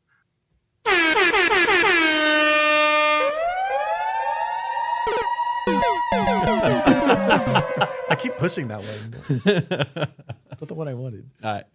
Which was founded by a guy by the name of Kip McKean. In fact, Kip is still out there doing his thing. In the International Christian Church, not in the International Churches of Christ, but he has moved on. But the group has fallen on kind of hard times. But I don't know which group he's talking about, but I suppose we've had hard times, and maybe they've had them too. Who knows? their peak, they went from 12 members in 1978 to about, I would say, about 250,000 by 1998. And then Praise a number God. of scandals occurred, and Kip McKean kind of fell from grace. It was a Bible-based group, and it was a break-off from the independent churches of Christ. Well, the first people to blow the whistle Whatever. So I was I'm baptized kidding. in Church of Christ for context, so that's why he's messing with me if anyone's watching. But he left them too. Was in fact the independent churches of Christ. They said this guy is not good. He used to kind of be with us and he broke away, and they were very critical of him. And he is still out there. I mean, he's like, now what is Kip? He must be in his 70s and he's still preaching. He's probably down to, maybe he's just got maybe 5,000 or less. So 5,000, I suppose, is a reflection of the newer church, of International Christian Church, because it's certainly not ICOC. So Actual followers at this point. And of course, people often think that Scientology, he's going to go in Scientology, so that's it. So they were called. Is it called a cult? Called, yeah, past tense. So it doesn't even give them full cult membership. Yeah, I think he goes on later to describe like characteristics, and unfortunately, doesn't fit. Unfortunately, I'm messing around, but no, it doesn't fit. I think he goes on to talk about, okay, what about Trump? Like Trump's followers, does that count as a cult? But ultimately, he's like, nah, it doesn't count. So if you were trying to make a case, ICOC was a cult. So like, oftentimes people. I've always thought about this. If I was a professor, I would like to take all the Democrat students and all the Republican students and make them debate each other, but on the opposite teams. Yeah. So they could actually look at each other's arguments and take them into consideration, and maybe that might change some beliefs on both sides. So in doing that for yourself, if you were to try to debate yourself or try to convince that you were a cult or was a cult in the past, can you do that? Sure. And the phrase, maybe we could continue to come back to it on the podcast, is we'll call it steel manning. We talked about this already? Straw man, steel man? Yeah, I don't remember though. Okay. Yeah. The steel man is you think of the best possible perspective of your opponent. That's right. So, yeah, no, I thought about this, and I think the perspective of cult-like behavior that it's important to understand scripturally that would be connected to us is how a church goes about church discipline, which the Jehovah's Witnesses also have this really strong reputation with how they go about church discipline. So if you read the Bible, you read 1 Corinthians chapter 5, you see the passage where Paul's talking to the church about expelling the immoral brother from among them. But he also lists 6 total sins. But he talks about immorality, being a drunkard, swindling.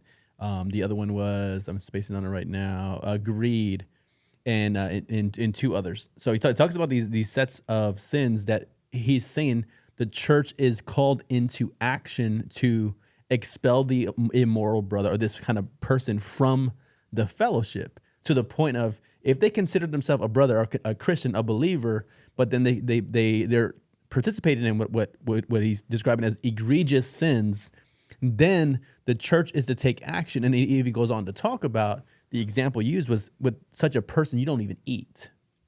So this person being labeled or being expelled from the fellowship, that often may not be done in a mega church setting, like as far as like, how do you even know what's happening in the members' lives? Much more so, do you make a decision that they can't be in the normal fellowship because of this lifestyle that they've chose? So when I think about any church who's implementing some of the church discipline passages, that passage, the other one from Titus chapter 3 talks about you warn a divisive person once, then you warn them a second time, and after that you have nothing to do with them. The Matthew chapter 18 passage that says when somebody sins, you talk to them and you seek to win them over. If not, you bring 2 or more people along with you. If they refuse to listen to even them, you take it to the church in this broader, odd confrontation type setting. So you have these, I think, difficult passages to implement if you're not really connected as a membership and knowing exactly what's going on with the people. But I say that because any church that's putting into practice the church discipline passages, I think they could have cult-like perspectives, like tendencies, because it involves some of that. It can feel and look, it might even be shame-like behavior. Like there's a shame connected to this and they're being expelled from the group. the other one that I would side, and Megan says she has a few. Definitely share your perspective there, Megan. Mine would be, the other one would be, what's the other one? We have church motto, church discipline. The other one was, when somebody leaves. When somebody leaves, and I've seen repentance in, certainly when San Antonio's talked about, if somebody leaves our church, like to not label them a fall away. They could be somebody who walked away from our group. Doesn't mean they left. Leaving the church doesn't mean leaving God. And I seen that somebody who had left our church went to a variety of churches of Christ, ultimately came back. And I was curious how they would announce that person who had left. How would they announce him coming back? Would they say something like he got restored, which is the implication of being restored is that the restoration that they had left God and they were being restored to God.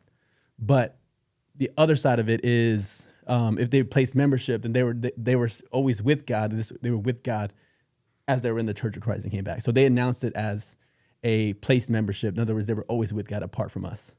What'd she say, Megan? All right, she said, we have set in, let me put this over here on screen. Make this a little bit bigger. Can I make that bigger?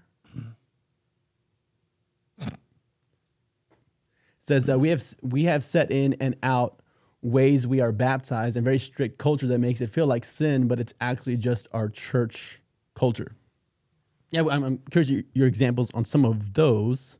But no, I totally have shifted to that point about the baptism part, Megan, as far as like where what's expected of somebody who's baptized is something that I think if you look at like a Matthew 28 passage, and if you read it literally and linearly, like make disciples of all nations, if you think if it's literal, you can make disciple first and what a disciple is, and you go to those passages. You and I discussed this in great detail. If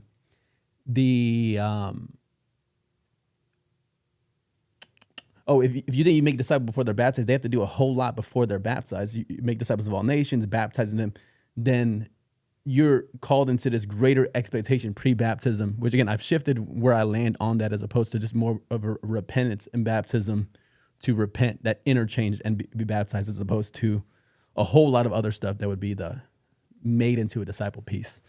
Thoughts on that? She said something else as well. She also mentioned dating in and out. Yeah, that's one of the things I was going to bring up. So I can only talk about my experience 10, 15 years ago. And so what I would talk about now, it seems like it's not the culture today.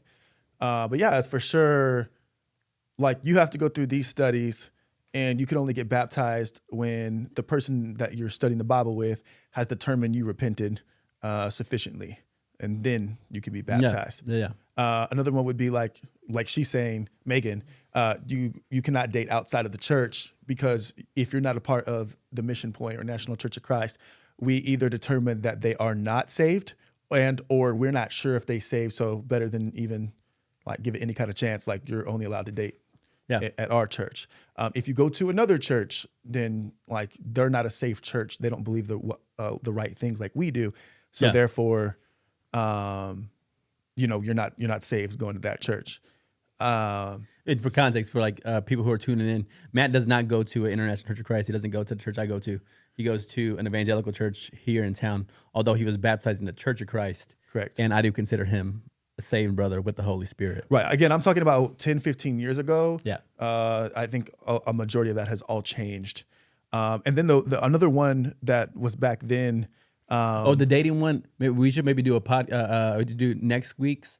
There was they did a dating Devo. I think it would be relevant for us to maybe we can look at that one. There's the singles committee in the International Church of Christ did a dating devotional, and I think it's more nuanced than black and white. But I'm curious your perspective on it as an outsider, but also exposed to stuff from before.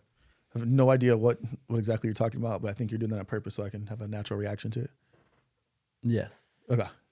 But yeah, the dating back then was like, hey, let me get with my discipler which is the guy that, you know, rightfully so, is developing you, like is sharpening, iron sharpens iron, Yeah. which I believe in even today.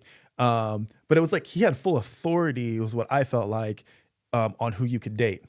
So if you did not get the okay from your discipler, you know, after taking his advice, weighing it out, and you decided that you wanted to date anyways, like that wasn't a happen. That wasn't an option back then, which I thought was weird. Because both of y'all believe y'all living a godly life and y'all are ready, like, but you know, your disciplers are telling you no, or one of them is like you don't have a free choice or option. Again, back then to date each other. So those were things that I saw that I thought were kind of isolating, that could be considered cultish, that happened again 10, 15 years ago. Yeah. Good stuff. We're gonna wrap up. Okay. But I suppose I'll finish sharing about my mom, because my mom, 19 Yeah. years ago, she was like, "Hey, like, it seems like a cult, and what's up with all this?" What's cool again, one, she's never been a member of the church. She's never gone through our initiation or our orientation process.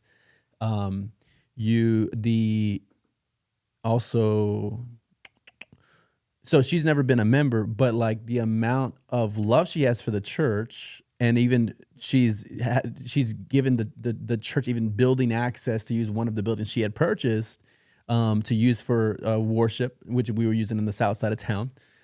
She's cooked for the members of the church. She's had people in her home. And so many things that she's done to show love for people of the church. And even as I talk to her about different current events that are happening in the church world, she'll often really endorse the church and the power of the church. And then even how she provides a lot of defense for the church, not even as a member of the church. But it's cool to see her perspective as the concerned, worried, anxious parents of her sons becoming committed to this group. It's seeming like a crazy amount of commitment, but then her heart being won over, where she's doing things to proactively help support its cause, to include cooking, providing a building, and helping out. So it's a beautiful thing. I could see a lot of emotion in your face when you're kind of talking about it right now. So it is, I feel like it is a beautiful thing, you know. Yeah. Anytime you can have like a really close relationship with with your mom or dad, because a lot of people still have their mom and dad, but maybe their relationship is really torn, or it's just like there's just these personality clashes where they can't be like, after you get to a certain age, it's more like y'all are friends more than this parenting thing. It's like this transition, and a lot of people can't be friends with their parents. So to have her there on your side it's a beautiful thing, man. Yeah, man. Megan did respond, I think, to your comment when you were sharing about the autonomy. You know, you were saying about the having to get advice, and then she was saying you lost your autonomy. Some of it's, we have to continue teaching people to keep their autonomy, 100%. And I think that goes in line when we were talking about looking at those passages, understanding that nobody is supposed to be lording over you, which is, I think, what you were speaking to. Yeah. Nobody's supposed to be exercising authority over you. Like the apostles were prohibited, the elders were prohibited from that, and much less these other artificial roles that I've even had, a small group leader. They certainly should not be exercising or lording over you, but allowing people to hear your advice.